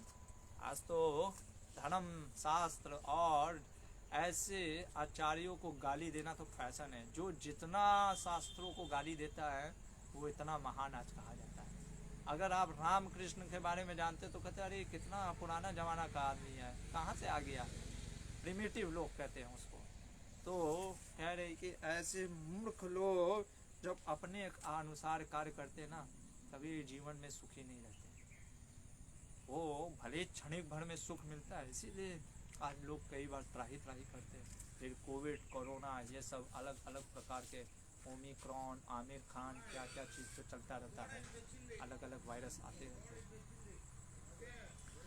आगे कह रहे हैं, अब जो रीजन बता रही हैं, ये चीज़ बताया, इसके बाद धरती रीजन दे रही है कि क्यों मैंने छिपा लिया। सबसे पहले कहती है कि जो औषधियाँ हैं, जो जड़ी बूटियाँ हैं, जो अन्न हैं, वो असद भी अधृत व्रत है। असद भी कहने का मतलब असाधु, यानी जो अभक्त है, और अधृत व्रत है, जो धृत व्रत नहीं होते हैं, जो पालन नहीं करते हैं शास्त्रों के दिए हुए वचनों का, वो इंजॉय करने लग गए थे, वो भोगने लग गए थे। पहला चीज तो ये बोल रही है। आगे बोल रही है कि जब आप नहीं थे तो आपके जैसा राजा ना होने के कारण क्या हुआ, कह रही है एक प्रकार से वेण को रखते हुए पृथु महाराज को भी डांट रही कि आप ही के जो पिता थे वेण, जो कि अपालिता, मेरा पालन अच्छे से नहीं कर रहे थे, प्रोटेक्ट नहीं कर रहे थे, अनादृता, मेरा सम्मान नहीं कर रहे थे, क्योंकि कहीं धर्म के कार्य नहीं होते थे, सारे धर्म के कार्य रोक दिए। और उसके बाद जब ब्राह्मणों ने मान लीजिए उसको हटा भी दिया तो भी कोई राजा नहीं था, तो एक प्रकार से सब जगह लूट मार हो रही थी। तो उस कारण से मैंने सारे जो अन्न, जड़ी बूटियां, वनस्पतियां थी अपने अंदर संभाली। आगे कह रही हैं कि मैंने इसलिए संभाल लिया था हे पृथु महाराज कि आप जब आएंगे, आप जैसा कोई राजा, मैं फिर से ये सारे अन्न और जो जड़ी बूटियां, वनस्पतियां हैं वो सब प्रदान करूंगी। और कह रही हैं कि मैंने अपनी शक्ति से उनको क्षीण कहने का मतलब सटल फॉर्म में रख दिया था। और कह रहे हैं कि आप योगेन दृष्टेना, आप अपनी योग शक्ति से जो कि आचार्यों और शास्त्रों में वर्णित है उसके अनुसार आप कार्य करिए और मेरे से प्राप्त करिए। यानी कैसे? साधु और शास्त्र, हर एक कार्य हमें ये देखना चाहिए। इसीलिए 3 पैरामीटर होता है हमारे यहाँ, गुरु, साधु, शास्त्र। जो हम आपको बता रहे क्या वो पहले पूर्ववर्ती आचार्यों ने वही बताया। इसीलिए आप देखेंगे हमेशा मैं आचार्यों की, खासकर हमारे श्रील प्रभुपाद जी के तात्पर्य, विश्वनाथ चक्रवर्ती ठाकुर के तात्पर्य, जीव गोस्वामी के तात्पर्य और सर्वप्रथम टीकाकार हमारे श्रीधर स्वामी के तात्पर्य मैं लेके आता हूँ। अपना कुछ नहीं कि हाँ पूर्ववर्ती आचार्यों ने जो दिया वो आपको बताना। और जो पूर्ववर्ती आचार्य क्या बतलाते, जो शास्त्रों में वर्णन है वही चीज। तो ये पैरामीटर होता है कोई भी कार्य करने का। यहाँ तक पृथु महाराज जो कि सत्यावेश अवतार है वो भी शास्त्रों और आचार्यों में कहे हुए वर्णन के अनुसार वो कार्य कर रहे हैं। ये चीज को लगा। अब क्या स्टैंडर्ड मेथड है वो बोल रही हैं। सर्वप्रथम आप अपने प्रजाओं के लिए सारे जो अन्न हैं वो मुझसे प्राप्त करिए। कैसे? वसम, एक बछड़ा लीजिए। बछड़ा कहने का मतलब क्या कार्य है, पर्पस क्या है? दोहनम, दोहन करना है। अभी गाय को दोहना है तो बछड़ा भी चाहिए होता है, तभी बछड़े को देख करके गाय दूध देती है। और दोहने वाला होना चाहिए, कोई दोहने वाला, और दोहनम पात्र होना चाहिए। और इस प्रकार से आप मेरा दोहन करिए। और पृथु महाराज के पद चिन्हों पे चलते हुए कई लोगों ने अलग अलग माध्यम से जो जिनको प्राप्त करना था उन्होंने धरती से प्राप्त किया। क्या प्राप्त किया? चलिए देखते हैं। सर्वप्रथम अगर हम देखें तो पृथु महाराज प्रसन्न हुए। पहले प्रियम इहितम, धरती के वचनों को अब प्रिय लगने वाले थे और हित के। और कहते हैं कि जो धरती वसुंधरा थी, वसुंधरा क्यों कहते हैं? वसुंधरा मतलब कि धरा जो होल्ड कर लेती है, और वसु मतलब कि सारे जो पदार्थ है। तो धरती वास्तव में सब कुछ होल्ड कर लेती है। इसीलिए प्रभुपाद जी कहते हैं जब व्यक्ति भगवान के कार्य से विमुख हो जाता है तो वास्तव में जनसंख्या वृद्धि कारण नहीं है। अरे हम तो देखते हैं कि सरकार कई बार इतने अनाज होते हैं कि उसको समुद्र में फेंकवा देती है, क्योंकि फिर महंगाई कैसे रहेगी। और कई बार अनाज की जगह पे अफीम और क्या क्या चीज गलत चीज कहती कि ये उगाओ, ड्रग्स। तो धरती कभी क्या बोलते हैं सब कुछ प्रोवाइड करने वाला है। हमको अपना कार्य, व्यक्ति अगर अपना धर्म करता है तो भगवान सब कुछ देते हैं। पर व्यक्ति जब अपने धर्म को छोड़ करके अधर्म में लग जाता है और अपने मन मुताबिक कार्य करता है, दिक्कत क्या आता है ना, व्यक्ति को ये लगता है कि अहंकार के रूप में कि मैं ज्यादा स्मार्ट हूँ, मैं अपने बड़े बुजुर्ग जो शास्त्रों में वर्णन है, अरे वो सब तो बदल गया, हम देखो कुछ करके दिखाते नया। और वो नया करने के चक्कर में कुछ अधर्म के कार्य को करता है। जैसे अभी भगवान ने सब कुछ दिया खाने के लिए, फिर भी मनुष्य लगा रहता है कत्ल खाना खोलने में कि नहीं हमें गाय का मांस चाहिए। और देखो नाम भी कैसा कैसा सोच के निकालता है, नॉन वेज। वेज का नॉन हो गया तो नॉन वेज। अरे डायरेक्ट बोलो ना कि कत्ल खाना मांस। आप सोचो जिसको चिता पे ले करके आदमी जाता है अग्नि में दाह करने के लिए, जो सड़ता हुआ, सोचिए बदबू आने लगता है। मतलब हम इतने तमोगुण में चल गए हैं। अभी अगर कोई एक लाश, अगर आपको कहीं कुछ मरा हुआ कोई जीव भी, पक्षी भी अगर मर जाता है तो वहां से बदबू आने लगता है। हम वो मरे हुए जीव को घर में ला करके उसको एकदम अच्छे से धो करके ऐसे ही, कुछ लोग तो ऐसे ही खा जाते, कुछ लोग पका करके, कितना मतलब हम तमोगुण अधर्म में चले गए। तो यहाँ पे वही चीज कह रही है कि वसुंधरा ने जो सब नीचे ले लिया था वो फिर से लेने लगे। तो सर्वप्रथम पृथु महाराज जो कि दोग्धा दोहने वाले बने, तो बछड़ा कौन बना? स्वयंभू मनु। और पात्र क्या रहा? पृथु महाराज का स्वयं हाथ। और उन्होंने मिलकर में क्या लिया? सारे जो अन्न थे, जड़ी बूटियां थी, वो प्राप्त किया। उसके बाद बृहस्पति ने, सारे ऋषि मुनियों ने बृहस्पति को वो बनाया काफ यानी बछड़ा, और अपने इंद्रियों को क्या बनाया? वो पात्र बनाया। और सारे जो मंत्र थे, वैदिक मंत्रों को उन्होंने प्राप्त किया। उसके बाद सारे देवताओं ने इंद्र को कहा कि आप बछड़ा बनिए। इंद्र ने स्वर्ण के पात्र लिए और उसमें सोम रस प्राप्त किया। सोम रस एक अलग प्रकार का रस होता है जो कि इंटॉक्सिकेशन नहीं करता, बल्कि आपके उसको आनंद प्रदान करता है।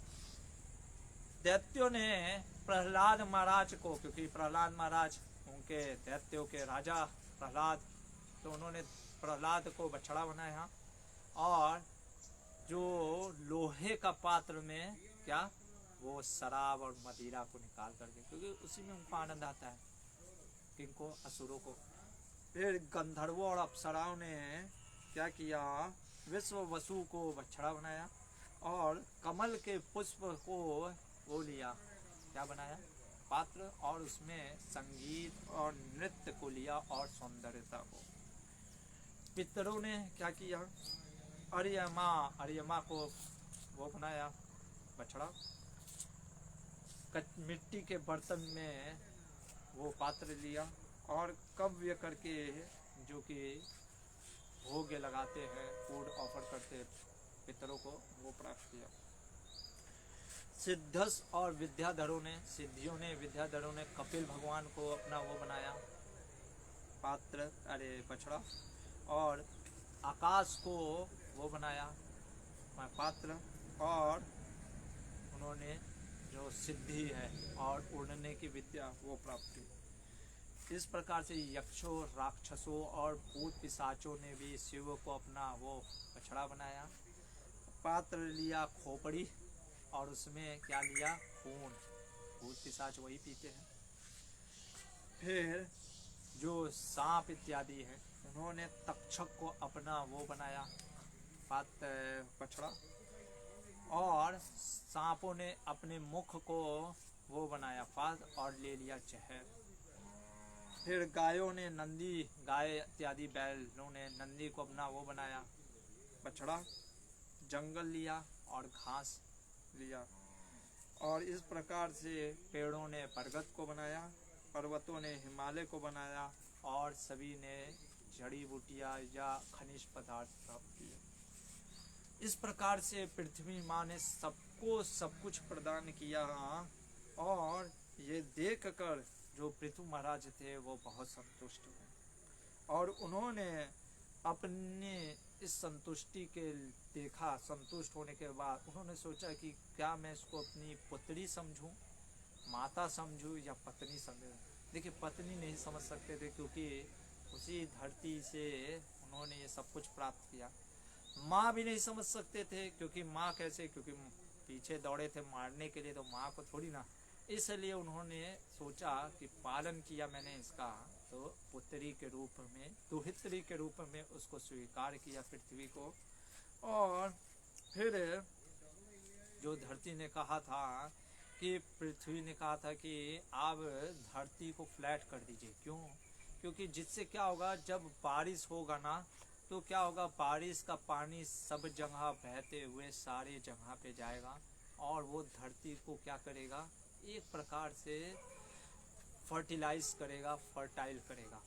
तो इसलिए पृथ्वी महाराज ने फिर धरती को समतल करने का आरंभ किया। और उस प्रकार से फिर पृथु ने, जो कि अपनी प्रजा का पालन अपने पिता के रूप में जैसा किया, सभी को रहने का उत्तम व्यवस्था दिया और सभी को क्या किया, एक प्रकार का रेसिडेंस दिया, वो पृथु महाराज ने किया। और इसके बाद अलग अलग नगर, गांव इत्यादि जो किले हैं, शहर है, वो सब बसाया। और एक प्रकार से मैत्री मुनि यहाँ पे कह रहे हैं कि इससे पहले पृथु महाराज से पहले जो नगर और वन पहले सुचारू रूप से कोई नहीं करता था, जो जहाँ मन करता था वहाँ छोटा सा बना करके रहता था। पृथु महाराज सबसे पहले राजा हुए हैं जिन्होंने क्या किया, एक प्रकार का वो स्ट्रक्चर दिया, एक प्रकार का हम कह सकते हैं कि उन्होंने बनाया कि हाँ ऐसे सिटी होना चाहिए, ये नगर होना चाहिए, ग्राम होना चाहिए, ये गांव कहलाएगा, ये शहर कहलाएगा। यानी पृथु महाराज अगर माने तो ये बात कब की हो रही है, इस मनवंतर की तो है ही नहीं। तो सोचिए, जो लोग कहते हैं ना कि पहले का अर्ली मैन एज होता था वो बंदरों के जैसा, यानी पूरी तरीके से कितना गलत बता रहा हमारा शास्त्र, जो कह रहा है कि अर्ली मैन एज। अरे ये आज की पद्धति नहीं है जो मनुष्य सोचता है हमने सिटी और ये सब चीज आज किया, नहीं, ये पृथु महाराज ने भी किया था, हमें नहीं पता है। तो हमको लगता है जैसे वास्को ड गामा ने भारत की खोज की, तो क्या पहले भारत नहीं था क्या? भाई भारत की खोज की, इसका मतलब या कोलंबस ने अमेरिका की खोज की, तो क्या अमेरिका उस समय नहीं था क्या? नहीं था। वो भले ही हमने बता दिया कि उसने खोज की, वो चीज है, और उससे भी पहले था। क्या न्यूटन ने जब पहली बार बोला कि अरे देखो पेड़ से फल गिर रहा है, ग्रेविटी है, यानी उससे पहले ग्रेविटी नहीं था क्या? पेड़ से फल नीचे गिरने की जगह ऊपर लटकता था क्या? इसलिए इनको डिस्कवर बस कहते हैं कि इन लोगों ने अपनी बुद्धि से कुछ किया, इन्वेंशन कुछ नहीं किया। हमको लगता है कि ये सब चीज जो हो रहा है ये इन्वेंशन हुआ है पहली बार, पहले भी हुआ था। इवन तो महाभारत में जब माया दानव कहते हैं अर्जुन को, यहाँ पे भी माया दानव, अच्छा बताना मैं भूल गया, किम पुरुषों ने माया दानव को बनाया अपना बछड़ा और मिस्टिक पावर लिया सारा। तो महाभारत में वर्णन आता है कि माया दानव ने बोला इंडस्ट्रीज बना देता हूँ। भगवान ने कहा छोड़ दो, कलयुग में आएंगे वो खुद ही इंडस्ट्रीज में परेशान रहेंगे, वो बनाएंगे। इंडस्ट्री उनके लिए छोड़ दो। तो ऐसा कोई बहुत बड़ा विद्या नहीं है कि हम सोचते कि हमने अभी खोज कर दिया, सब कहाँ से, ये सारा विद्या पहले ही से है।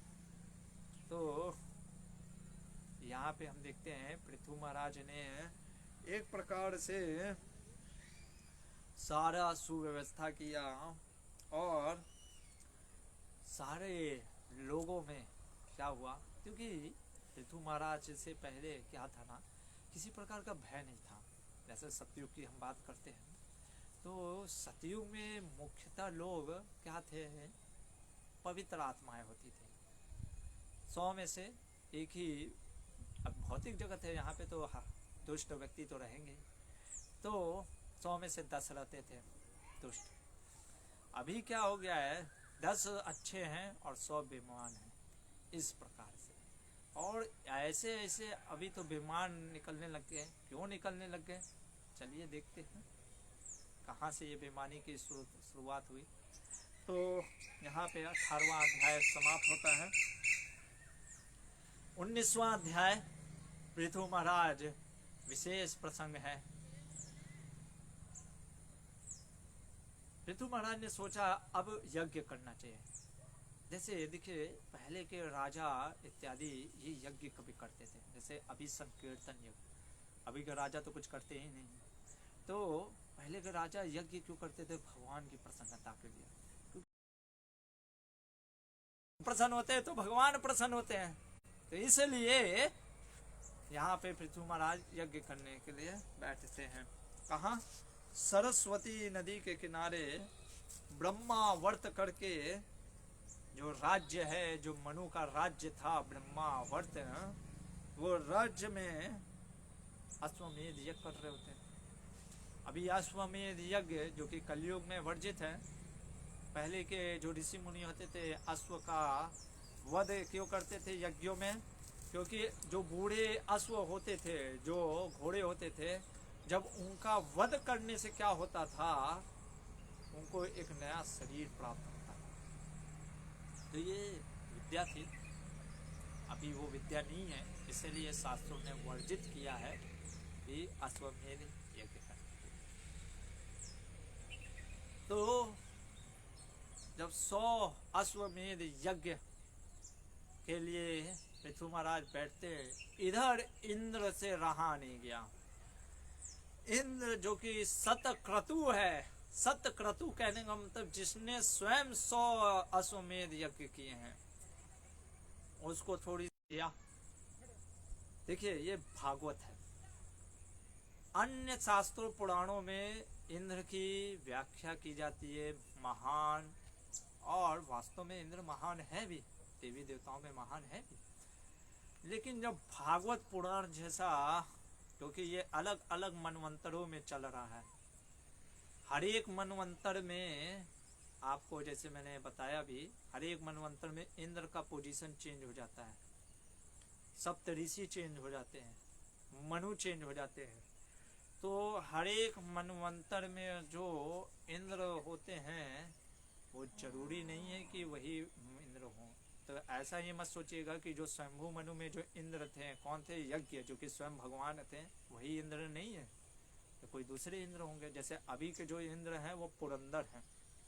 तो हर एक जो इंद्र का जो पोजीशन में रहते हैं वो ऐसा जरूरी नहीं कि वो शुद्ध भक्ति ही हो। हाँ, विशेष उसने कार्य किए, पद्धति की, 100 यज्ञ किए, 100 सप्तक्रतु 100 यज्ञ करने के कारण इंद्र बने हैं। पर ये कहना कि शुद्ध भक्त होगा ऐसा जरूरी नहीं है। और भौतिक जगत है, जब ध्रुव महाराज जैसा शुद्ध भक्त भी प्रभावित हो सकता है माया से, तो कोई जो शुद्ध भक्त नहीं भी है वो भी प्रभावित होने में क्या बड़ी बात है। इसीलिए भागवत एकदम एपिटोम समिट पे लेके जा रहा है, क्योंकि ये भागवत अमलम पुराणम है। यहाँ पे यही भागवत की महिमा है कि बड़े बड़े लोगों ने भी जो गलती की ना, हमें ये नहीं सोचना चाहिए अरे इंद्र जब ऐसा हो सकता है तो हम क्या नहीं। हमको ये सोचना चाहिए जब इंद्र भी गलती कर सकते हैं तो हम क्या नहीं कर सकते। इसलिए हमें और भगवान का सेवा और सतर्कता पूर्वक इस भौतिक जगत में रहना चाहिए। ये हमारा विचार होना चाहिए। ये नहीं कि अरे इंद्र जब गलती कर रहा है तो हम भी करेंगे तो फिर इंद्र को तो भगवान दोष नहीं, मतलब कि एक प्रकार से पद से तो नहीं हटाते, पर आप पद से हट जाएंगे। तो यहाँ पे इंद्र भी ईर्ष्या हो गई। भाई सही बात है, हमारे पास मारुति 800 है और कोई BMW में घूमता है तो कई बार लोग ईर्ष्यालु हो जाते हैं। और विशेषकर कोई साधु व्यक्ति अगर कुछ करता है, कई बार लोग, प्रभुपाद जी के समय से ही प्रभुपाद जी एक जगह पे बोलते हैं कि सामने वाले नेबरहुड पड़ोसी कंप्लेन कर दिए, अरे ये लोग क्या करते, कुछ करते वर्ते धरते हैं नहीं, देखो सब एकदम खाते पीते रहते हैं, नाचते हैं, गाते हैं और गाड़ी में भी घूमते रहते हैं प्रभुपाद जी कहते तो हमने आपको मना किया है क्या? आप भी आइए, खाइए पीजिए, नाचिए और गाड़ी में घूमिए। कई बार लोग बोलते हैं अरे क्या ये इस्कॉन वाले बड़े बड़े गाड़ी में घूमते हैं और खूब खाते हैं, हलवा पूड़ी सब खाते हैं। भाई हम नहीं खाते, भगवान को खिलाते हैं। भगवान क्योंकि हलवा पूड़ी खाते हैं, भगवान को हम कैसे खिला सकते हैं सूखा सूखा? तो इसलिए भगवान का बचा प्रसाद हम लेते हैं तो हलवा पूड़ी खाते हैं तो इससे लोगों को ईर्ष्या हो जाती है, द्वेष हो जाता है। ऐसा कैसे है, पैरासाइट की तरह रहते हैं, कुछ करते नहीं है, निठल्ले हैं। इसीलिए प्रभुपाद जी ने अलग अलग प्रकार से कहते थे कि साधु जो होता है ना, वास्तव में उसको 24 घंटा भगवान की सेवा करनी चाहिए, उसको हमेशा लगा रहना चाहिए। अरे कर्मी व्यक्ति जब अपने घर परिवार की सेवा में लगा हुआ है, हमें तो भगवान राधा कृष्ण हमारे माता पिता हैं, उनकी सेवा तो 24 घंटा एकदम लगे रहना चाहिए। कैसे सेवा करना, उस प्रकार से कह रहे हैं। और क्या कारण है इंद्र का ईर्ष्या होने का? देखिए, सर्वप्रथम विष्णु प्रकट होते हैं।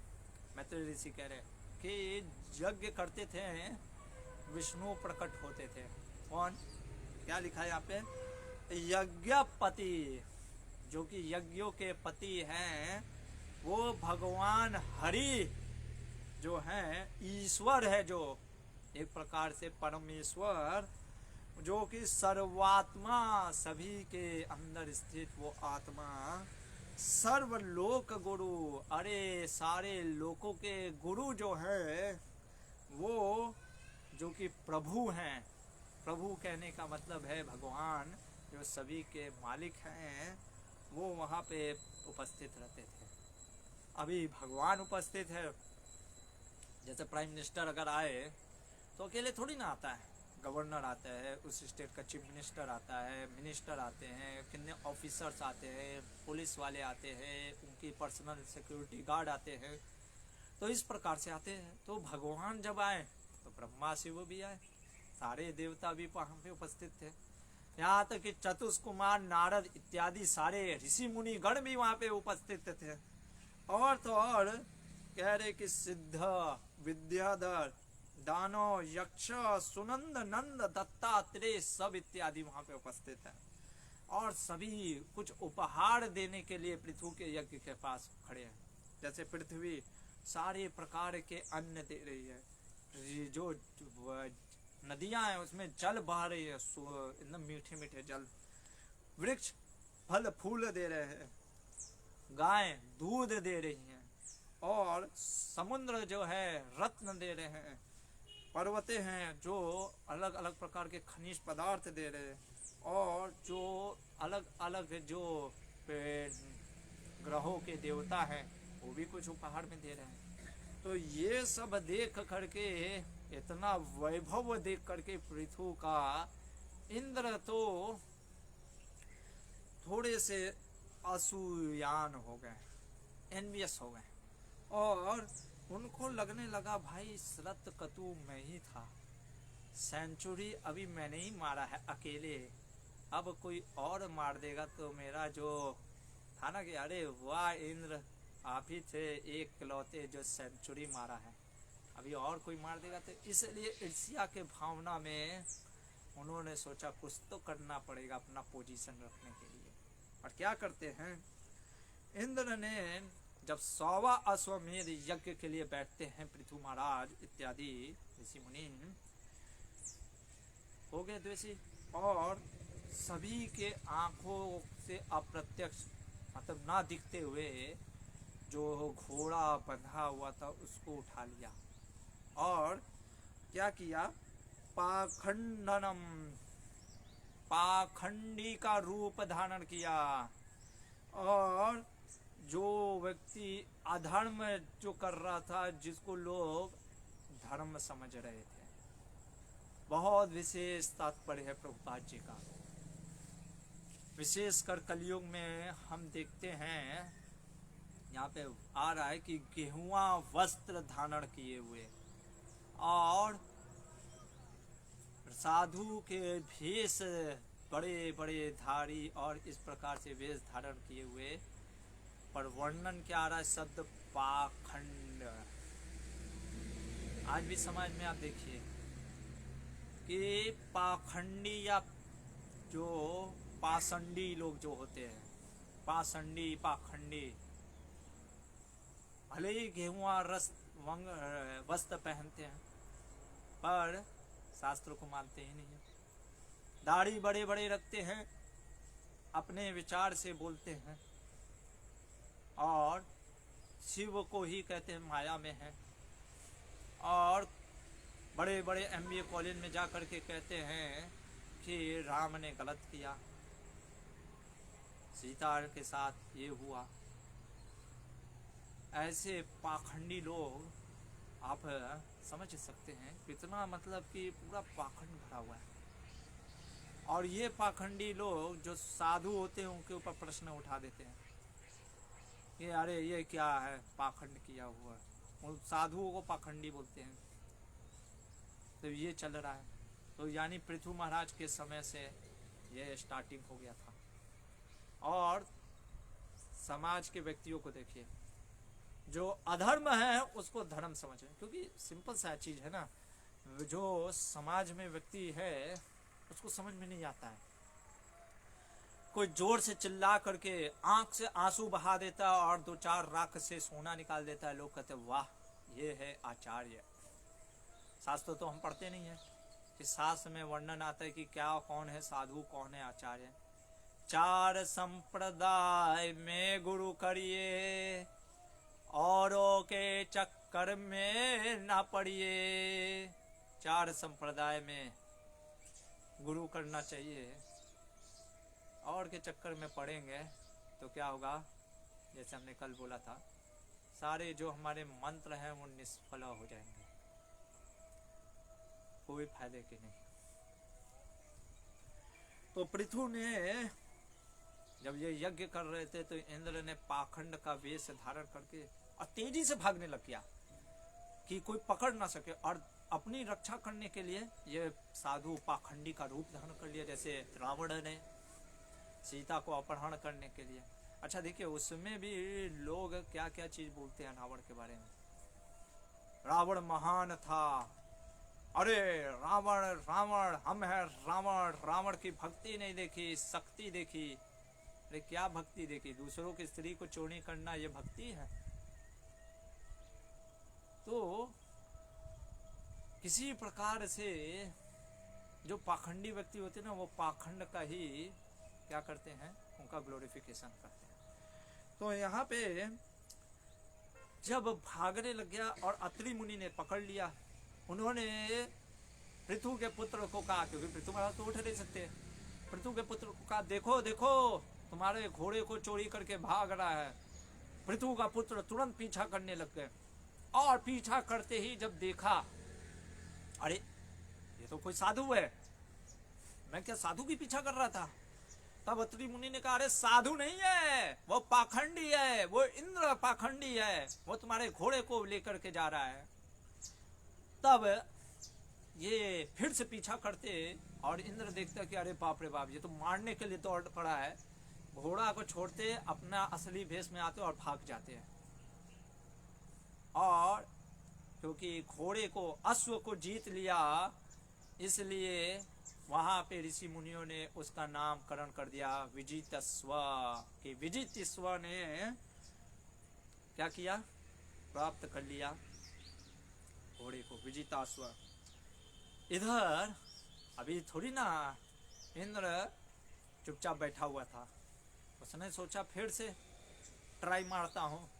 इस बार गेहुआ रंग मारा था, अब कुछ वैसा जैसा नागा बाबा लोग नहीं होते, काला कोई साधु होते आप देखोगे, काला धोती कुर्ता पहनते हैं, और उस प्रकार से कुछ कंकाल जो तांत्रिक टाइप के, वो वेश धारण करके खोपड़ी जो होती है कंकाल, वो सब ले करके आता है और फिर घोड़े को चोरी करके निकलने लगता है।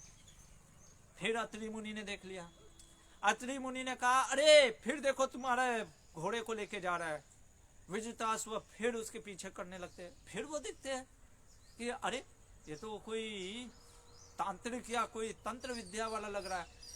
तो अत्रि मुनि कहते अरे वो तांत्रिक नहीं है भैया, वो इंद्र है, उसका वध करो। जब ये सुनते हैं विजिताश्व, फिर से वो पीछा करने के लिए, बाढ़ने के लिए दौड़ते इंद्र को, और इंद्र फिर से घोड़े को छोड़ करके भाग जाता है। इधर क्या हुआ, इंद्र के ऐसा व्यवहार करने से, इंद्र के ऐसा व्यवहार करने से क्या होने लग गया कि भाई लोगों ने सोचा ये तो अच्छा चीज है। देखिए ऐसे निकला पाखंड धर्म। लोग आज क्या करने लग गए, क्यों साधु बनने लग गए, सोचते साधु बनने रहेंगे, ठीक है, कुछ भी बोल देंगे। वैसे भी लोग तो पढ़ नहीं रहे, शास्त्रों को तो पढ़ नहीं रहे, कुछ भी बोल दो माने जाएंगे, ठीक है। और सबसे बड़ा चीज मान सम्मान मिलेगा। कुछ गलत कार्य करेंगे, स्त्री के साथ गलत संग करेंगे, कुछ पैसा चोरी करेंगे, कोई पकड़ेगा नहीं, कोई भाई को लोग सोचेंगे साधु है क्योंकि जैसे इसने छोड़ दिया पृथु के पुत्र ने। यहाँ पे श्रील प्रभुपाद जी बहुत सुंदर तात्पर्य लिखते हैं, बहुत कुछ समझने का चीज है। पहला चीज कि इंद्र ने जो ये कार्य किया ना, जो साधु का वेश धारण किया, इससे पाखंड का एक परंपरा चलने लग गया वहां से। पहला चीज। दूसरा चीज, लोगों को जब देखा कि खास करके पृथु के पुत्र को भी जब देखा, जो राजा ऐसे पाखंडी साधुओं का वध नहीं कर रहे हैं उनका, बल्कि कुछ बोल नहीं रहे, तो लोगों ने सोचा ये अच्छा चीज है, एक व्यवसाय। जो पाखंडी लोग हैं उन्होंने ये पाखंड का रूप धारण करने लग गए। इसलिए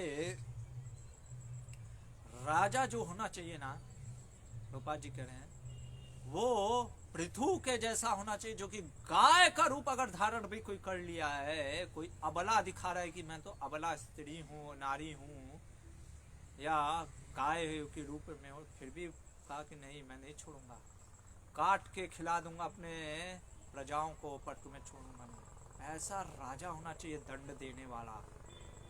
जो राजा होता है वो पालन करता है, वो सूर्य के समान जैसे तेज भी देता है और फिर वो बारिश भी प्रदान करता है। वैसा होना चाहिए शासक को। ये नहीं कि कोई कुछ भी कर रहा है पाखंड के रूप में, धर्म निरपेक्ष के नाम पे, सेकुलरिज्म के नाम पे लोग पाप कर रहे हैं और राजा कुछ करता ही नहीं। ये विशेषकर जो ये प्रसंग है पृथु महाराज का, उन राजाओं और जो नेतृत्व कर रहे लीडर, चाहे कोई भी है, उनको समझना चाहिए, सीखना चाहिए कैसे राज्य चलाना चाहिए। अरे यहाँ पे कह रहे कि साधु भी अगर पाखंडी हो गया ना, उसको भी दंड देना चाहिए। और अत्रि मुनि कोई विशेष ऐसे नहीं है, वो कह रहे हैं अत्रि मुनि जो कि तीनों ब्रह्मा विष्णु महेश, तीनों उनके पुत्र सोम, दुर्वासा और दत्तात्रेय के जो पिता हैं, वो करें कि मारो, वो पाखंडी है।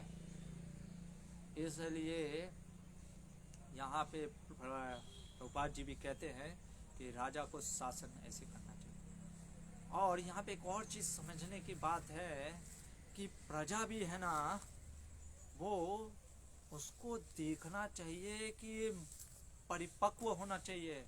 जैसे साधु अत्रि मुनि पहचान लिए कि पाखंडी है। क्यों पहचान लिए? क्योंकि जो आचार्य होते हैं, जो गुरु होते हैं, वो जानते हैं।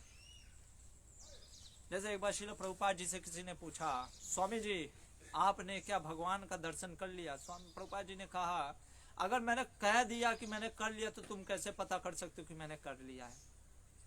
और अगर मैं कहूं नहीं कर लिया तो उसमें भी तुम्हारा क्या होगा? क्या तुमको फर्क पड़ने वाला है? And how you can recognise, कैसे तुम रिकॉग्नाइज करोगे? क्योंकि हर व्यक्ति, साधारणतः हर व्यक्ति को लोग सही लगते हैं। इसीलिए शास्त्रों और विशेषकर हमारे जो पूर्ववर्ती आचार्यों ने जैसे वर्णन दिया, हमें उसके अनुसार व्यक्ति को करना चाहिए। नहीं तो लोग व्हाट्सएप, फेसबुक गुरु होते हैं। फेसबुक में कुछ आता है पोस्ट, अब वो कितना शास्त्रीय है वो तो देखते नहीं है, बस पोस्ट कर देते हैं। व्हाट्सएप में कुछ ज्ञान आता है, व्हाट्सएप ज्ञान को बांटते रहते हैं कि ये कथा है, वो कथा है, कहाँ लिखा है वो कथा। कई बार हमसे लोग पूछते हैं, प्रभु जी ये जो कथा है ना ऐसे है। हम कहते हैं ये आपके व्हाट्सएप गुरु ने बताया है क्या? आप मेरे से जो भी पूछेंगे, मैं ऐसा अहंकार के वश में नहीं कह रहा हूँ, मैं ये बस बता रहा हूँ। मैं आप वो भी मेरे से पूछोगे, मैं आपको बताऊंगा कि मैंने कहाँ से बता रहा हूँ। आचार्य मेरा कुछ नहीं है, हमारा कुछ भी नहीं है, सब श्रील प्रभुपाद, हमारे पूर्ववर्ती आचार्य जीव गोस्वामी, सनातन गोस्वामी, विश्वनाथ चक्रवर्ती ठाकुर, श्रीधर स्वामी, चाहे महाभारत का भी था तात्पर्य निर्णय में आपको हमेशा बताता था मध्वाचार्य के। क्योंकि व्हाट्सएप गुरु और गूगल गुरु तो कुछ भी लिख सकते हैं। कल तो वो ये भी लिख सकते हैं कि राधा मोहन दास भगवान है। तो उनको पता ही नहीं है कि हाथ में पहले वो चिन्ह होना चाहिए, गदा का चिन्ह, और पैर में कमल नहीं है मेरे में, कोई हम विशेष थोड़ी ना है। तो लेकिन हम पढ़ते ही नहीं है शास्त्र, हमें पता ही नहीं, तो गुरु ने बोल दिया तो सब लिख दो और उसको पोस्ट को हम शेयर करते चले जाते हैं। तो ये चीज़ है, इसलिए बहुत विशेष यहाँ पे हमें समझना चाहिए कैसे हमें गुरु साधु शास्त्र को देखते हुए, पैरामीटर को लेते हुए हमें लोगों की क्या करना चाहिए, परखना चाहिए। ये नहीं कि यहाँ पे जो विजित आसो ने भी गलती किया, अतनी मुनि कहते हैं अरे मारो उसको, सोचिए एक बार नहीं, हमें लग सकता है अरे एक बार नहीं 2 बार सोचिए, अभी भ्रमित हो गए, कोई भी भ्रमित हो सकता है। इसलिए बहुत विशेष प्रभुपाद जी कह रहे कि ऐसे पाखंडियों से, जो पाषंडी हैं, ज्ञान है ही नहीं। प्रभुपाद जी कहते हैं कोई शास्त्र का ज्ञान नहीं है, लोग, और फैशन चल गया ना, शास्त्र आप बोलेंगे तो लोग कहेंगे अरे क्या वो रटा रटाया बुक का बोले, और कोई अपने मन से मेरा विचार है हम बताते हैं, तो लोग क्या कहते हैं अरे वाह साधु जी है, कुछ अपना विचार बता रहे हैं। प्रभुपाद जी से किसी ने बोला स्वामी जी जो आपने गीता का लिखा ना ये सब तात्पर्य तो रामानुजाचार्य का सब चीज है। प्रभुपाद जी कहने लगे ओके सो यू, आप मतलब कि एक तरीके से फिक्स कर रहे कि मैं संप्रदाय में हूँ। प्रभुपाद जी गर्वित हुए, ये नहीं कहे कि अरे देखो कॉपी पेस्ट मार दिया, कहते हाँ हमारा कुछ नहीं है, सब आचार्यों का है, कॉपी पेस्ट ही बस करना है, रामानुज संप्रदाय रामानुजाचार्य का ही हमने दिया है, ऐसे बोलते प्रभुपाद जी। पर लोगों को नया कुछ करने के चक्कर में लोग कहते कुछ नया चाहिए, आज कुछ नया करेंगे। अरे हाथ से रोज खाते हो, मुंह में डालते हो, पीछे से डाल दो, फिर नया अगर करना है तो एक नया चीज है, क्यों? नया हो जाएगा नहीं, नया के नाम पे अधर्म नहीं करना चाहिए कि कुछ हम नया करेंगे नहीं। जो शास्त्रों में हमारे आचार्यों ने, क्योंकि हमारे जो शास्त्र और ऋषि मुनि हैं, जो ये वेद और ये पारंगत है, वेद व्यास व्यास देव, अरे व्यासाय विष्णु रूपाय व्यास रूपाय विष्णवे, विष्णु के अवतार हैं व्यास देव। पृथु महाराज जो हैं विष्णु के अवतार, क्यों भगवान आते हैं सिखाने के लिए कि कैसे पालन करना है। जैसे बच्चा होता है उसको ABCD लिखने नहीं आता है, तो टीचर या मम्मी पापा उसको कैसे हाथ पकड़ के सिखाते, ए ऐसे लिखो, ऐसे उंगली खींचो, ऐसे। इसका मतलब ये नहीं कि भगवान को सीखना है, वो सिखाने के लिए आते हैं। तो हम ये सोचे हट हम नहीं सीखेंगे, अपने मन से कुछ करेंगे तो गड़बड़ करेंगे, एक जगह पे कुछ और ही बना देंगे। तो ये यहाँ पे विशेष सीखने की चीज है जो हमारे प्रभुपाद जी बता रहे हैं। और कहते हैं कि एक प्रकार से ये पाप का चिन्ह हो गया। क्या चीज? जब इंद्र ने इस प्रकार से पाखंड और पाषंड रूप लिया ना, एक प्रकार का ये पाप का चिन्ह हो गया। और जो इंद्रा ने सन्यासी का भेष, अरे सन्यास का वेश धारण किया, इसीलिए महाप्रभु कहते थे, देखिए महाप्रभु की लीला में अगर छोटा हरिदास जो कि सन्यासी था, उसने बस थोड़ा सा गलती किया था, थोड़ा सा सन्यासी छिद्र। महाप्रभु कहते अगर सन्यासी थोड़ा सा, जैसे पूरा आपका व्हाइट धोती कुर्ता है, थोड़ा सा अगर ब्लैक डॉट उस पर मार दे इंक का कोई, तो लोगों का पूरा व्हाइट धोती कुर्ता बिना जाकर के ब्लैक डॉट पे ध्यान जाएगा। वैसे ही छोटा हरिदास, उसने थोड़ा सा एक गलती कर दिया, महाप्रभु ने उसको रिजेक्ट कर दिया। यहाँ तक कि छोटा हरिदास को ने आत्महत्या भी कर लिया। महाप्रभु ने कहा अच्छा हुआ उसने कर लिया। सोचिए इतने कठोर हो गए थे। महाप्रभु कितने कठोर नहीं है, अरे वो तो नारायणी जो कि पुत्री थी उसकी, और श्रीवास के जो पुत्र होते थे उनको जगह जीवन दान दे दिया। लेकिन भगवान अपने आचरणों से सिखाते हैं क्या, कि कई बार हम सोचते साधु सन्यासी या ये सब चीज नाम सम्मान या गर्व के लिए हम धारण करते, ये गलत है। प्रभुपाद जी भी कहते हैं, मान के लिए नहीं, सन्यासी या जो साधु व्यक्ति करता है किस लिए ये कार्य करता है, वो उसका एक ही जीवन का लक्ष्य है, सिर्फ समाज की सेवा, कैसे भगवान से जोड़ा जाए समाज के लोगों को, ये उसका कर्तव्य होता है। और वो शास्त्रों पे बोलता है, अपने मन से नहीं कहता है कि मेरा विचार है, हम मानते ही नहीं है, ऐसा होता ही नहीं है, तो फिर वो साधु नहीं है। जो ये बोल दिया कि मैं शास्त्र को नहीं मानता हूँ, या जो कहता है मैं ये सोचता हूँ शास्त्र भले गया तेल लेने, वो वास्तव में साधु है ही नहीं। भले उसने गेहुआ रंग पहना हो या बड़ी बड़ी दाढ़ी रखा हो, वो साधु नहीं है, वो तो बस पाखंड है। ये चीज है। यहाँ पे जब इस प्रकार से इंद्र बार बार सन्यासी, कभी ये साधु कभी वो साधु का रूप धारण कर रहा है, ब्रह्मा जी को बड़ा चिंता हुआ भाई। ब्रह्मा जी ने कहा कि ये एक एक साधु का वेश धारण कर रहा और अलग अलग पाखंड संप्रदाय निकाल रहा है। एक साधु वेश करता है, एक अपसंप्रदाय निकाल रहा है। तो इधर इंद्रा ने जब ये क्या स्यूडो सन्यासी स्यूडो सन्यासी कहने मतलब है साधु का भेष तो है पर साधु नहीं है, ये चीज किया, तो पृथु महाराज से रहा नहीं गया। पृथु महाराज भी सत्यावेश अवतार है, पृथु पराक्रमी है। पृथु महाराज अपने पुत्र की तरह नहीं है। उन्होंने कहा अरे ये मेरा जो पुत्र है तो बार बार मार नहीं रहा है, तो वो खड़े हो जाते हैं सोचिए यज्ञ में, क्योंकि यहाँ पे यज्ञ को ही नुकसान पहुंचा रहा है, तो खड़े होकर के निकल पड़ते हैं धनुष बाण लिए, अब मैं ही मार डालता हूँ इंद्र को, क्योंकि एक प्रकार से वो असंप्रदाय फैल रहा है ना। तो जब पृथु महाराज खड़े होने लग गए हैं, तो जो सारे जो वहां पे ऋषि मुनि थे कहे कि अरे पृथु महाराज आपको खड़े होने की जरूरत नहीं है, हम क्या कम है।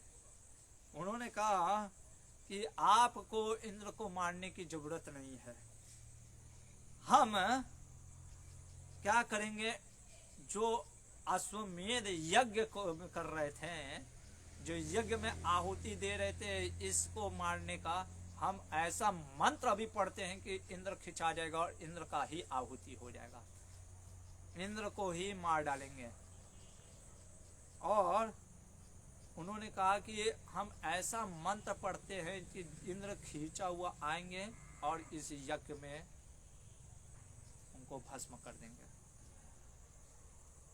जैसे ही स्टार्ट करते हैं वैदिक मंत्रों का, ब्रह्मा जी ने कहा अरे बाबा ये तो और प्रॉब्लम हो गया, अभी तो इंद्र ने अपसंप्रदाय फैलाया ही था, अभी शासन करने, भाई इंद्र क्योंकि देवता है ना स्वर्ग लोक का, तो देवता जो स्वर्ग का देवता बनना या वो भी देवताओं का राजा, उसके लिए आपने कुछ पुण्य किए हो तब बनता है।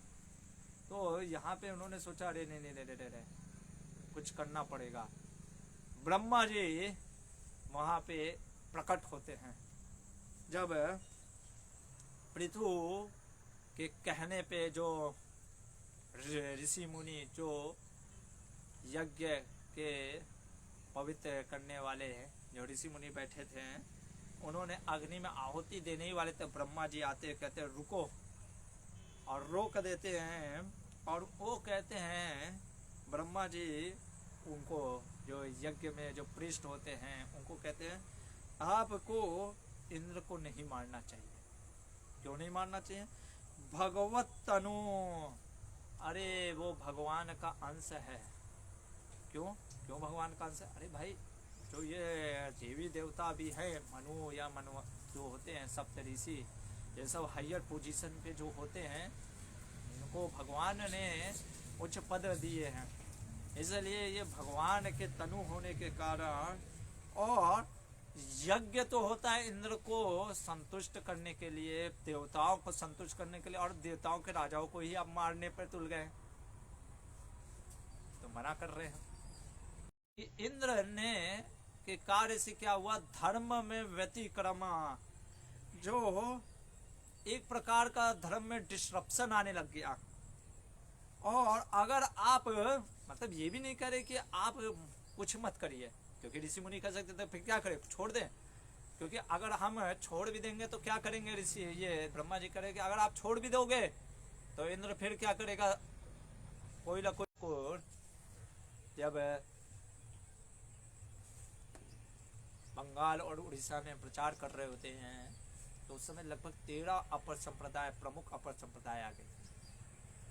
उन 13 अप्रमुख जो प्रमुख संप्रदाय अपर संप्रदाय थे उनको उन्होंने हटाया और सही रूप से महाप्रभु के शिक्षाओं को प्रदर्शित किया। तो यहाँ पे कह रहे हैं कि इंद्र भी आप इंद्र को मारिए भी नहीं, क्योंकि इंद्र तनु है और यज्ञ जो है देवताओं के लिए किया जाता है और आप देवताओं के राजा ही को मारना चाह रहे हैं। और अगर आप इंद्र को छोड़ते हैं तो क्या होता है, इंद्र आपके हर बार प्रयास करेगा क्या करने के लिए, घोड़ों को चोरी करने के लिए। तो फिर करे क्या, क्या करे, मारेंगे नहीं तो चोरी करने का एक नया संप्रदाय फैलता जाएगा। साधु के नाम पे पूरा ये समाज पाखंडियों से भर जाएगा, पाषंडियों से भर जाएगा। और अगर देवता को ही मार देते हैं तो भी वो भी अनर्थ है, दोनों तरफ से अनर्थ है। तो ब्रह्मा जी कहते हैं, इसलिए पृथु से कहते हैं कि कृपया करके आप यज्ञ को ना करिए, कि आप यज्ञ को कृपया मत करिए पृथु महाराज, आप रुक जाइए। पृथु कीर्ते, और आप ऐसा मत सोचिए कि आपका यश नहीं फैलेगा, आपका यश फैलेगा और आपका यश पूरे त्रिभुवन में फैलेगा। इतना तक फैलेगा कि ये भागवत के उन श्लोकों में पृथु महाराज के भी वर्णन आ रहे और पृथु महाराज के श्लोकों के वर्णन आएंगे। और अब पृथु महाराज से क्या बोल रहे हैं कि अरे आप तो मुक्ति, आप तो जानते हैं क्या मुक्ति का रास्ता है, आप सत्यावेश अवतार है भगवान के, you know the path of liberation, आप तो लिबरेशन का पाथ जानते हैं। आप तो क्या है, आप दोनों, आप भी और इंद्र भी दोनों एक प्रकार से भगवान के अंश हैं। इंद्र भी जो है वो भी जो पोजीशन होता है इंद्र का, वो भी भगवान के कोई विशेष जो आत्माएं होती हैं, जो सतक्रतु 100 अश्वमेध यज्ञ करना हर के लिए संभव नहीं है, तो उन्होंने किया, सतक्रतु है, इसलिए वो इंद्र और आप दोनों भगवान के बहुत प्रिय हैं। इसलिए आप इंद्र के प्रति क्या क्रोध ना करिए।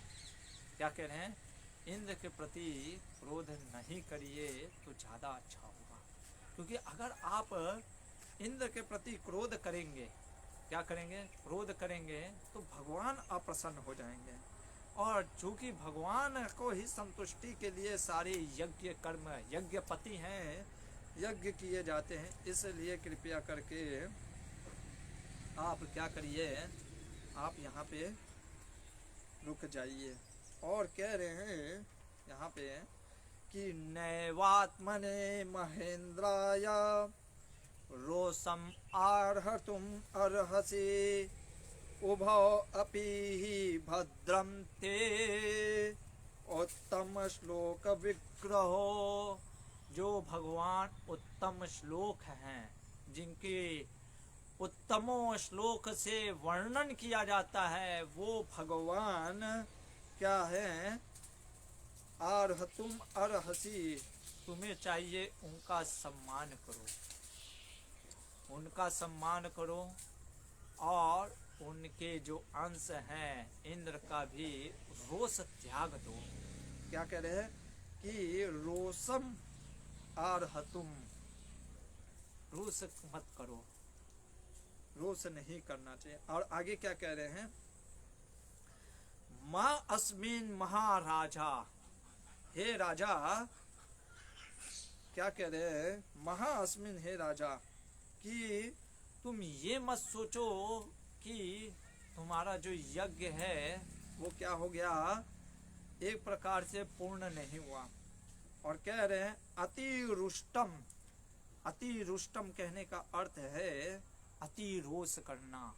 देखिए वहां तक सही था, अब पृथु महाराज को भी रोक रहे हैं कि अतिरुष्टम, अति रोष करना गलत है।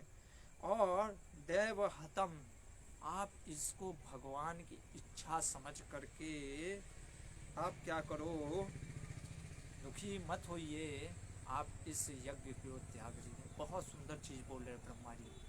अगर इस श्लोक को देखें, कहते हैं माँ अस्मिन महाराजा, महा अस्मिन महाराजा कृतास्मा चिंताम निशाम्यास्मच्च निशाम्य अस्मत्वच आधित आत्मा यध्यायत दैवतम नो कर्तुम मना अतिरुष्टम विसते तमांधम।